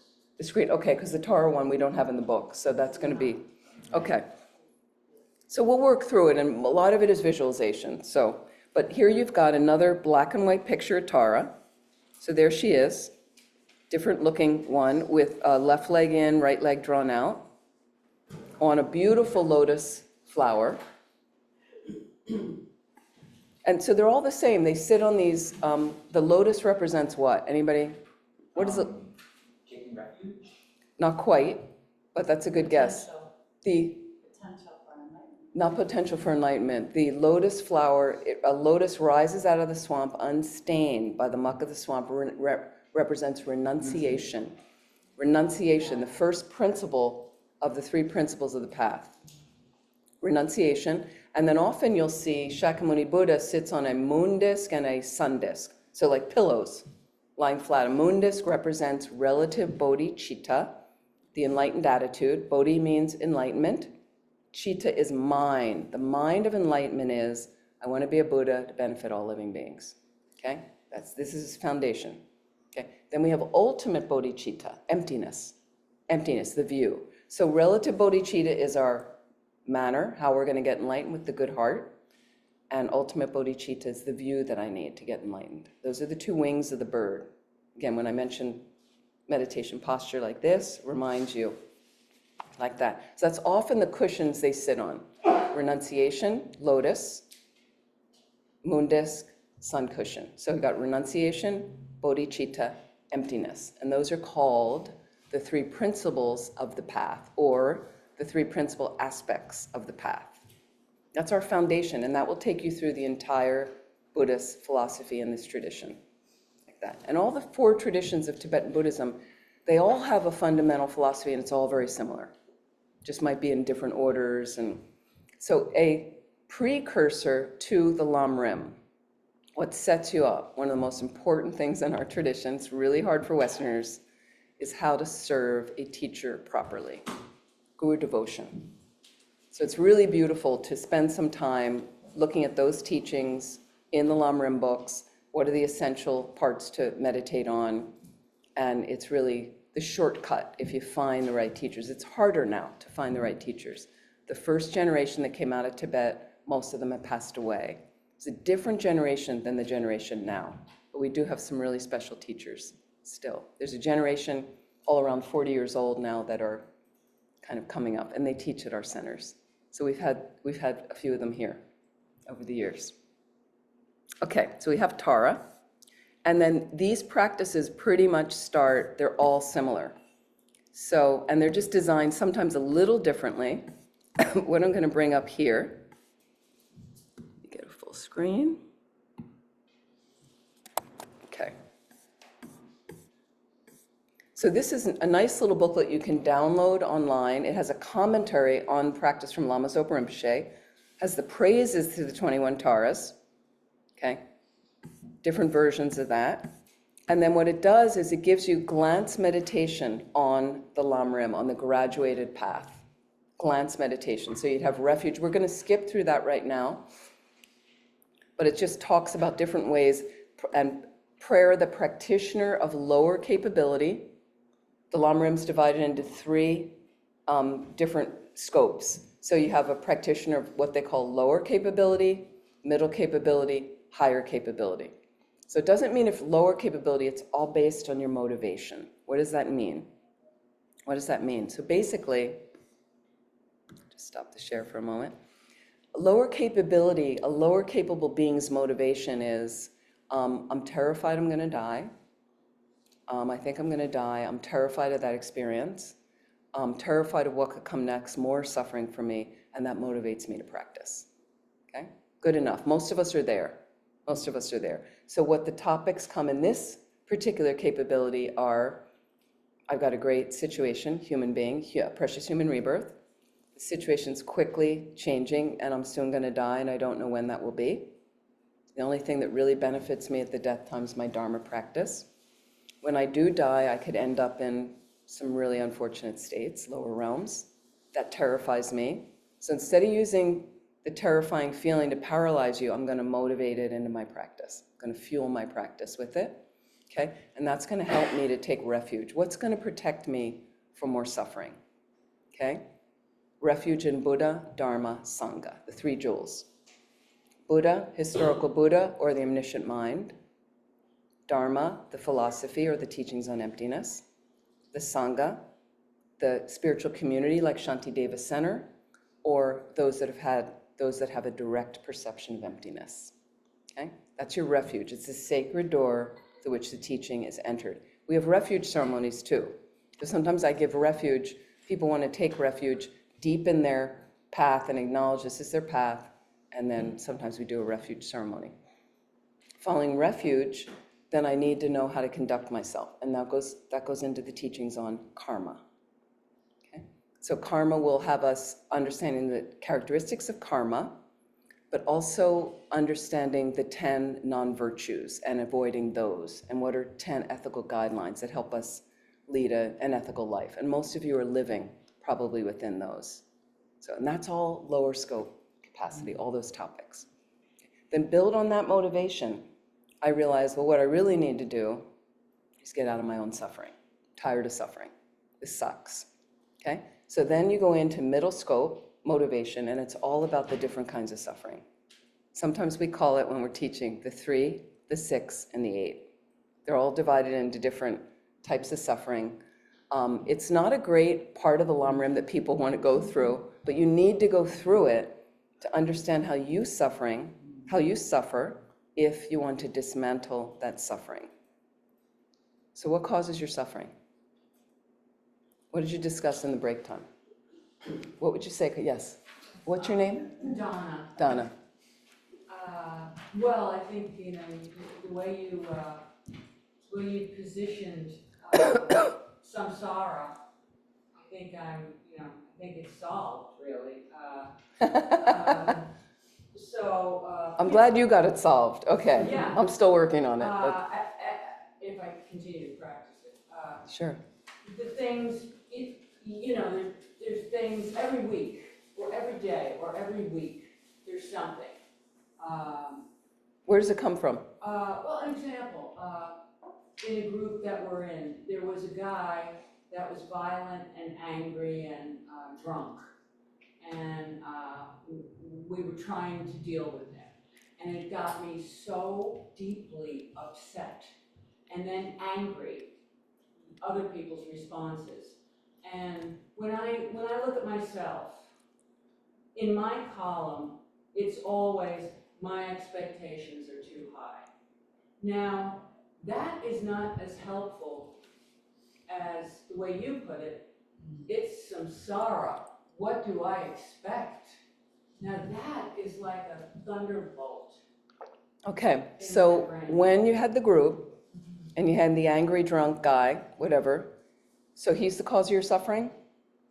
It's my reaction to it. Okay, my reaction to it. Okay, The way I got triggered. that says something, right? The way Okay. I got triggered. Yeah. Okay, thank you. Yeah, great. Yeah. Where else is your I suffering? I also think like maybe being ignorant and not really seeing things how they are, and we get attached to having it one way, and then we crave it, and when it doesn't align with what we want or what we don't want, that causes suffering. Yep, I would say so. Thank you, Maureen. Yep, very much so. Yeah, I was going to ask people online too, other responses of where do you, so Maureen, you know this, where does your suffering come from? My mind. From your mind. What about your mind? What specific things about your mind? Anybody in here? What specific? Delusion is one of it. Delusion is one. Belief in inherent existence. Believing in inherent existence, that's delusion, thank you. So these are definitely two of the, so think about it. Delusion is an imbalance in your mind. Believing in something that exists that doesn't exist that way at all. You think it exists inherently. We're going to talk about that later. Self-grasping, self-ignorance. It's all delusion. There's another thing that comes from your suffering. Karma. Karma and delusion. Karma and delusion, okay? So think about it. So it's again, it's not the guy, but you said it's my mind, my response to it, right? And holding myself with the self-grasping and the self-cherishing. Holding myself to be too important, that I exist inherently, unchanging, independently. We don't exist that way, but we think we do. Somebody bumps you on the subway, how do you respond? Right? Some people get really angry. Why? What happened? People don't intend to fall into you, don't intend to get in your way. Everybody's in a rush here, So just think karma and delusion is where we get into trouble. That's it. Okay, so don't keep planting it outside. And when you said expectation is the mother of disappointment. Check it out. Check it out. And exactly what Maureen was saying as well. You have different ideas about what's supposed to be. So what happens is because we don't understand emptiness, the lack of inherent nature, a lack of independent, concrete existence, we reify everything. Everything exists concretely.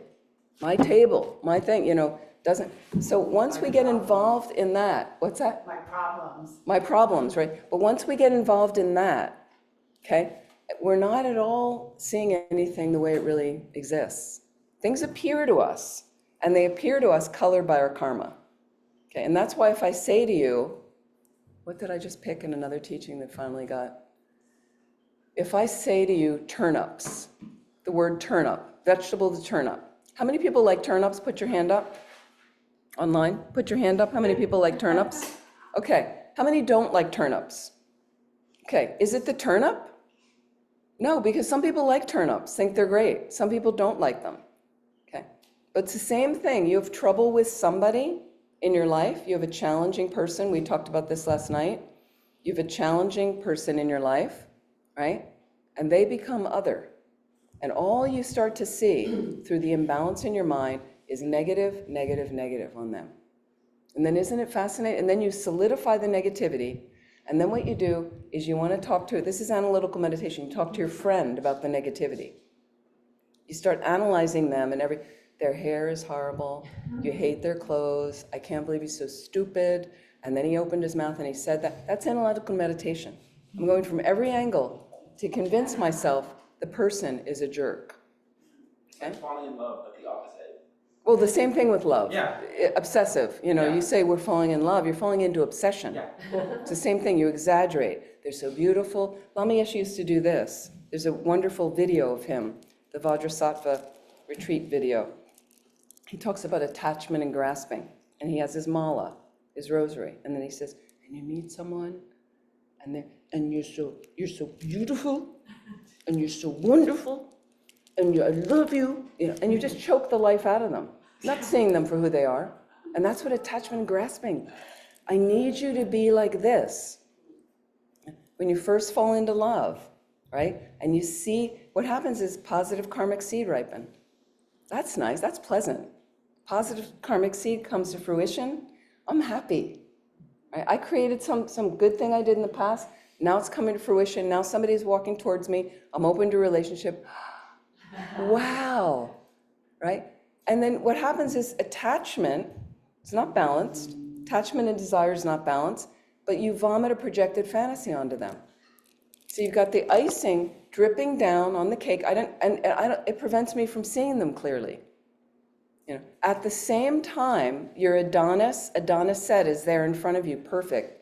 Their hair is perfect. They open their mouth, their voice is wonderful. His eyes, her eyes, she's great, they're wonderful. But at the same time that's happening, in the morning, their breath smells. Their feet stink. They do that nasty thing, that little habit with their hair that you can't stand. That was all there in the beginning. Attachment doesn't let you see it, right? And that's why we wake up 6 months later in the relationship. You wake up a year later and you're disappointed, right? It was there all along, right? We don't see things clearly. And then we engage from mistaken perception, misknowing reality, because you don't have a direct perception of emptiness. And that's where we get into trouble. So what we do is at least we understand that I might not have a direct perception of emptiness. So what I do is you're going to practice as you poke at the reality. You notice a story you get going about somebody. Ask yourself, is the story completely accurate? No, if you don't have a direct perception of emptiness, your story is always wrong. Okay? It might have some valid perception about the story. You see this person and they have nice this and okay, but that's not the whole story. And I just concretize them, and that's a mistake. Are we making sense? Is this communicating? Okay, so this is a way we make it more peaceful when all the doors and windows are shutting. And look at our country right now, right? And hopefully we'll survive and we'll walk through this. It gets intense, but then you have to ask yourself, let's be realistic. What can you do about it right now? Okay? You look at the news, you look at this, you go, oh my goodness, this administration, blah, blah, blah. And I hear people blah, blahing. Okay? You can blah, blah to an extent, but does it really help? Okay? And then what happens is you want to blah, blah, and you come to meeting some friends for lunch or dinner. Or you engage and you're working actually an office place, a place you go to work with other people. Or you're in a meeting on Zoom and you have some time to talk in the meeting. Okay? And Americans are the most opinionated I've ever met. Oh my goodness. Not only are we opinionated, but we are free to express that opinion, and we do it all the time. Okay? So now what happens is you show up with your little alarm at some story. Okay? But I didn't consider the other people in my meeting, the other people in my gathering. Why don't we wait a little bit and keep your mouth closed? And why don't I turn up with my brightest positivity? I know the world's strong right now, and I'm just here to try to help people. Okay? That might mean holding my opinion, unless I feel, and I've weighed, that there's some beneficial purpose to express myself. But what happens is we come in and launch our opinion, and somebody else next to me was just doing fine today. Or they're having some struggles with depression, but they just kind of got out of bed today and they're feeling pretty good, and now I vomit my opinion out there. You know, he shit, this one said, no, no, no, no. And now this person's like, we don't know. I never considered that when I sat down at the lunch or the dinner. Let's think about it. This is how we make the world a more harmonious place. It's just me taking responsibility for my mind. So, and His Holiness will say, okay, with great joy in his heart. Here's somebody who lost his country, had to stand by and watch 1.3 million of his fellow people be destroyed, be killed in horrible ways. He still shows up with joy. Okay? Read the Book of Joy. Some of you have read it. Read the Book of Joy. It's an interview with His Holiness the Dalai Lama and Archbishop Desmond Tutu years ago. It's a wonderful book. They made some videos out of it. It's just lovely. Okay? And His Holiness shows up, and part of it is you get perspective. Perspective is I'm taking a couple steps back. I see this thing in the news and I go, oh my God. Take a couple steps back, okay? And in those couple steps, I'm going to ask myself, what can I do about it, okay? Make your list then. There's some realistic things you might choose to do. Make it realistic. You can't save the world, okay? I can fix my mind. That helps the world, okay? Helps me from being angry in the world, fearful, depressed, grasping out at other people, help me, I can't function, so if I'm going to try to get my mind as balanced as possible. I'm a work in progress. I'm not perfect. I'm not a Buddha yet, but I'm working on it. Perspective gives me that. Then I also evaluate with perspective. I can't do anything about this stuff. So you know what? I'm just going to let it go. I'm going to let it go. We do Tonglen meditation, fantastic meditation of giving and taking. It's something you can learn, a little bit higher level practice, beautiful practice. And sometimes that's the best I can do, is I'm going to imagine all these people in Gaza, all the suffering, all the starvation, all the kids dying, and can I just take that on? Okay? I'm not going to take it on and suffer that way, but I've got self-cherishing at my heart. That gets in my way. Taking myself too seriously, I'm the center of the universe, just thinking of myself too much. I'm going to use it to decrease that as I inhale. All those guys and kids, take it in, and then what I'm going to do is as I decrease my self-cherishing, I end up more spacious, happier, balanced. I'm going to offer them all that goodness every time I exhale. And imagine it entering them, bringing them deep, lasting happiness and bliss. Now you might say, well, it's not really working. Hey, at least it's creating some peace here. At least I'm doing something to settle. And I think it does have a ripple effect, and it does go out there. Okay, definitely affects. I noticed there was a woman. We've had all kinds of different staff at centers. When I was living at residential retreat centers, we hired people and they came to live with us. And of course you're going to bump up against people and have difficulty with people. And there was a woman that came to work for us, and it just really didn't work out, and it was really difficult with her. And so sometimes I'd have a nice talk with her, we'd get everything rebalanced, and then she'd just never do anything we needed her to do. Like it just, I keep thinking, okay, we got it sorted now, and then staff would come up and go, what's she doing here, right? So then I kind of like couldn't figure it out, so I would go back to my room and just do Tonglen with her. I thought there's some karma here, something, like she came, we hired her, there's some connection, some long-term thing that maybe from 3 countless eons ago, who knows, because it's beginningless mind in Tibetan Buddhism, but this got created, I'm part of it. I would do Tonglen, and when I would come out, Tonglen sessions, maybe a couple days in a row, a few days in a row with her across from me, just visualizing. She was different. She was more helpful. Like it was, so again, I don't know. I'm not any great practitioner, but it does have some effect, does seem to have some effect. So you make your list what you can do realistically with compassionate wisdom. Don't forget that motivation. Then I have a list. I can't do anything about that. I'm going to let it go so it doesn't clutter up my mind with anger and frustration and fear and jealousy and depression. I can keep my mind as balanced as possible. And His Holiness would say, though, when you look at some of these world issues, and be appalled. It's okay to be outraged. I don't have to vomit it over to you. And I don't have to manifest that so I'm concretely holding that every moment I'm breathing. That doesn't help me either. But sometimes I'm appalled. I'm appalled. And I recognize and I'll go, wow, okay, what can I do? I got to get that practice going. I want to enhance that practice, keep it going, right? And then when I come out, and that's going to inform when I come out externally, how I'm going to be with everybody. More gentle with myself, more gentle with others. We okay? Make sense? Okay? So when you go through this middle of the lamrim, middle capable being, you're traversing, understanding, meditating slowly on all the sufferings. Okay? It's unpleasant, but go into those sufferings. I'll give you an example. One of them is the suffering of loneliness. We all know that. That sucks. Okay? You might not be feeling that right now, but so many beings on this planet are lonely right now. So much. So can I just stay in there of my own loneliness at times, how that felt? Think about other beings lonely, and really stay in there to understand, I want to get rid of this. This is terrible. It's terrible. Where does it come from? Previous moments of loneliness. Where does that ultimately come from? Not having a direct perception of emptiness. So let it motivate me to start to read about emptiness in the smaller books, get some classroom time on emptiness, study emptiness, learn how to meditate on emptiness. That's the cure for all the delusions, right? Getting out of this mis-knowing, okay? So you traverse through those sufferings, knowing you can get out of samsara. But you need to understand samsara's nature, middle scope of the lamrim, okay? And then at the end, you can study the 12 links of how it got started in the beginning, how the cycle gets going.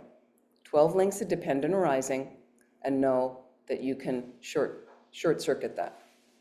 Then we come, based on that motivation, if I'm free of my suffering, that's great, but all these other beings are suffering. Do you really sleep at night? To know that all these beings are suffering. So, excuse me, if I can develop the good heart, bodhicitta, this enlightened attitude, okay? And if I can become a Buddha, right? If I can get the meditative absorption, shine in Tibetan or shamatha in Sanskrit, meditative absorption, and I can apply it to emptiness in meditation and get a direct perception of emptiness. And if I couple that with the good heart, bodhicitta, I get enlightened, right? And then I become a Buddha, and then I can really best serve all living beings. That's the lamrim. That's the lamrim. Those are the different scopes of the lamrim. So this Tara practice, excuse me, go back to my share. Takes you right through those. It just gives you things to think about of the lamrim. And we're going to go and do the practice after lunch, but I just want to explain a few things. Now here you have, and it'll say you have visualize a Tara, and you can do it over your crown, and I'll describe when we do the practice in the afternoon. And you have any particular teacher you have, and you can use the Buddha. You can use His Holiness the Dalai Lama, whoever you feel connected, Buddha. And then at his heart you have Tara, little green Tara there at his heart. And then what it has is, on the right you see these syllables. See if I can move that down. Anyway, you see the syllable somehow on the screen. It's taken up with the photo. Okay, you got these syllables. This first one at the top is Om. Okay. Then you have Ah. Then you have Hong, and the bottom is her seed syllable Tam. T-A-M. So if you don't know the Tibetan syllables, but I'm just showing them there because you can visualize the Tibetan syllable, or you can visualize O-M, a white O-M. So white O-M, she's got at her crown. She's got a red A-H, Ah, or the Ah syllable, Tibetan syllable you see, at the throat. There's a blue Hung syllable, H-U-N-G, or H-U-M, at the heart. And then the Tam also in the heart. So everything's in the nature of light. So it just gives you some things to visualize. And then we start with the standard. All the practices start with refuge and bodhicitta, so I want to get my mind oriented in the right way. This is also in the Shakyamuni Buddha practice booklet, same. 7-limb prayer is a very significant prayer of 7 lines representing in this order. I pay homage or make prostrations, that's the first line. So here it says, I devoutly prostrate. Let me make it a little bit bigger.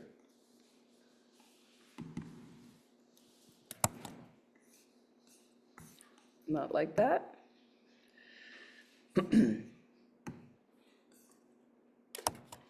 Okay. I devoutly prostrate. The second limb is making offerings. And usually we have our hands in prostration mudra when we recite the 7 limbs. This is the simplest way of doing it. 1 line for each limb. I make offerings, so you can visualize extensive offerings in your mind. Take a moment, and I'll explain a little bit more about that. Then we have confession, 3rd limb, all sins, and I confess, so just like Catholicism. So we want to generate a very strong regret, okay? It's not obsessive guilt, but it's a strong regret where I'm going to do something about it. Number 4 is I rejoice, all the good stuff I've done, all the good qualities I have in a balanced way, and all the good things that the noble and holy beings do. Then I'm asking the Buddhas and gurus to stay until the end of samsara, because who else is going to guide us? The 6th limb is I'm asking them to turn the wheel of Dharma, which represents teaching. I'm asking them to teach so they can tell me how I get to enlightenment. How did they get there? And then I do dedication. Dedicate. So those are the 7 limbs. So when you look at the Shakyamuni Buddha practice booklet, if you want to start with that in your own practice, it explains the 7 limbs, and it just explains a little bit more detailed just what I just mentioned. Very profound prayer. That's important to do. So that one you can at least read the 7 lines. Hold your question for a moment. Mandala offering. So I'm sorry, it's such a short weekend this week. I'm going through things really quickly. I'd love to have, like, when you have 5 days, 10 days. I just led a retreat in Northern England on this, and it was just so great to just slowly move it out to people, and we had a wonderful group. The mandal offering is representing, we often do with our rosary or your hands in a certain symbolic gesture representing the universe. Like this. You can learn how to do it. You can just visualize. Put your hands like, so you're visualizing a world system that's described here. This ground anointed with perfume, you know, and you're visualizing this incredible, beautiful world system. And it's symbolic of, in ancient days, to get one line of the Dharma taught to you, you would show up with your most precious jewel. People traveled 2,000 miles with their most precious jewel, hearing the Buddha was going to teach, or this teacher, and to offer. And that's how it used to be in those days. It was very rare to get a Dharma teaching. Now the Dharma's everywhere. People don't want to even donate $1 to the centers. You know, it's degenerate times like that.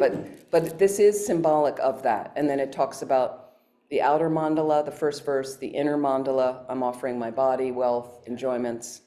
And then that last line, idam guru ratna mandalakam, is please, precious guru that I just visualized on my crown or in front of me, please accept this world system. Then it goes through the different levels we're going to do of the purification of Tara. And there's different types in the different practices of what you do. We'll do some visualization, light rays. Then we recite her mantra, Om Tare, Tu Tare, Tu Re Soha. So the significance of the mantra, Westerners always want to know what exactly it means. It means things on different levels, generally related to method and wisdom, bodhicitta and emptiness, like that. And then you have a dedication. So you're doing some light rays from the mantra's dedication.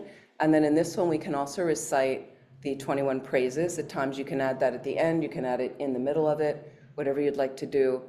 Very precious practice. So we're out of time for lunch. I'll just take one question, and then we'll come back and when we come back after lunch. The line in the seven prayer, O Gurus and Buddhas, please remain until Samsara ends. Samsara ends. So prior to this, we have visualized the Guru and then Tara at the heart center, and we've summoned all the enlightened beings into her. And You can, yep. Made them one, right? So is that who we were addressing in this line?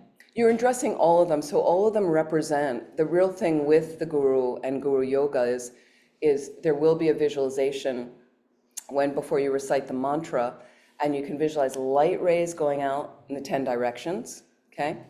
Coming back in, you're hooking all that enlightened energy back in. So in a little bit, you're kind of energizing the visualization. So they're all the same. The Buddha represents Buddha, Dharma, Sangha.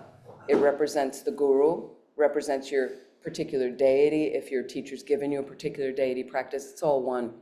Like that's all the same. Yeah, all that omniscient mind, like that. Yeah.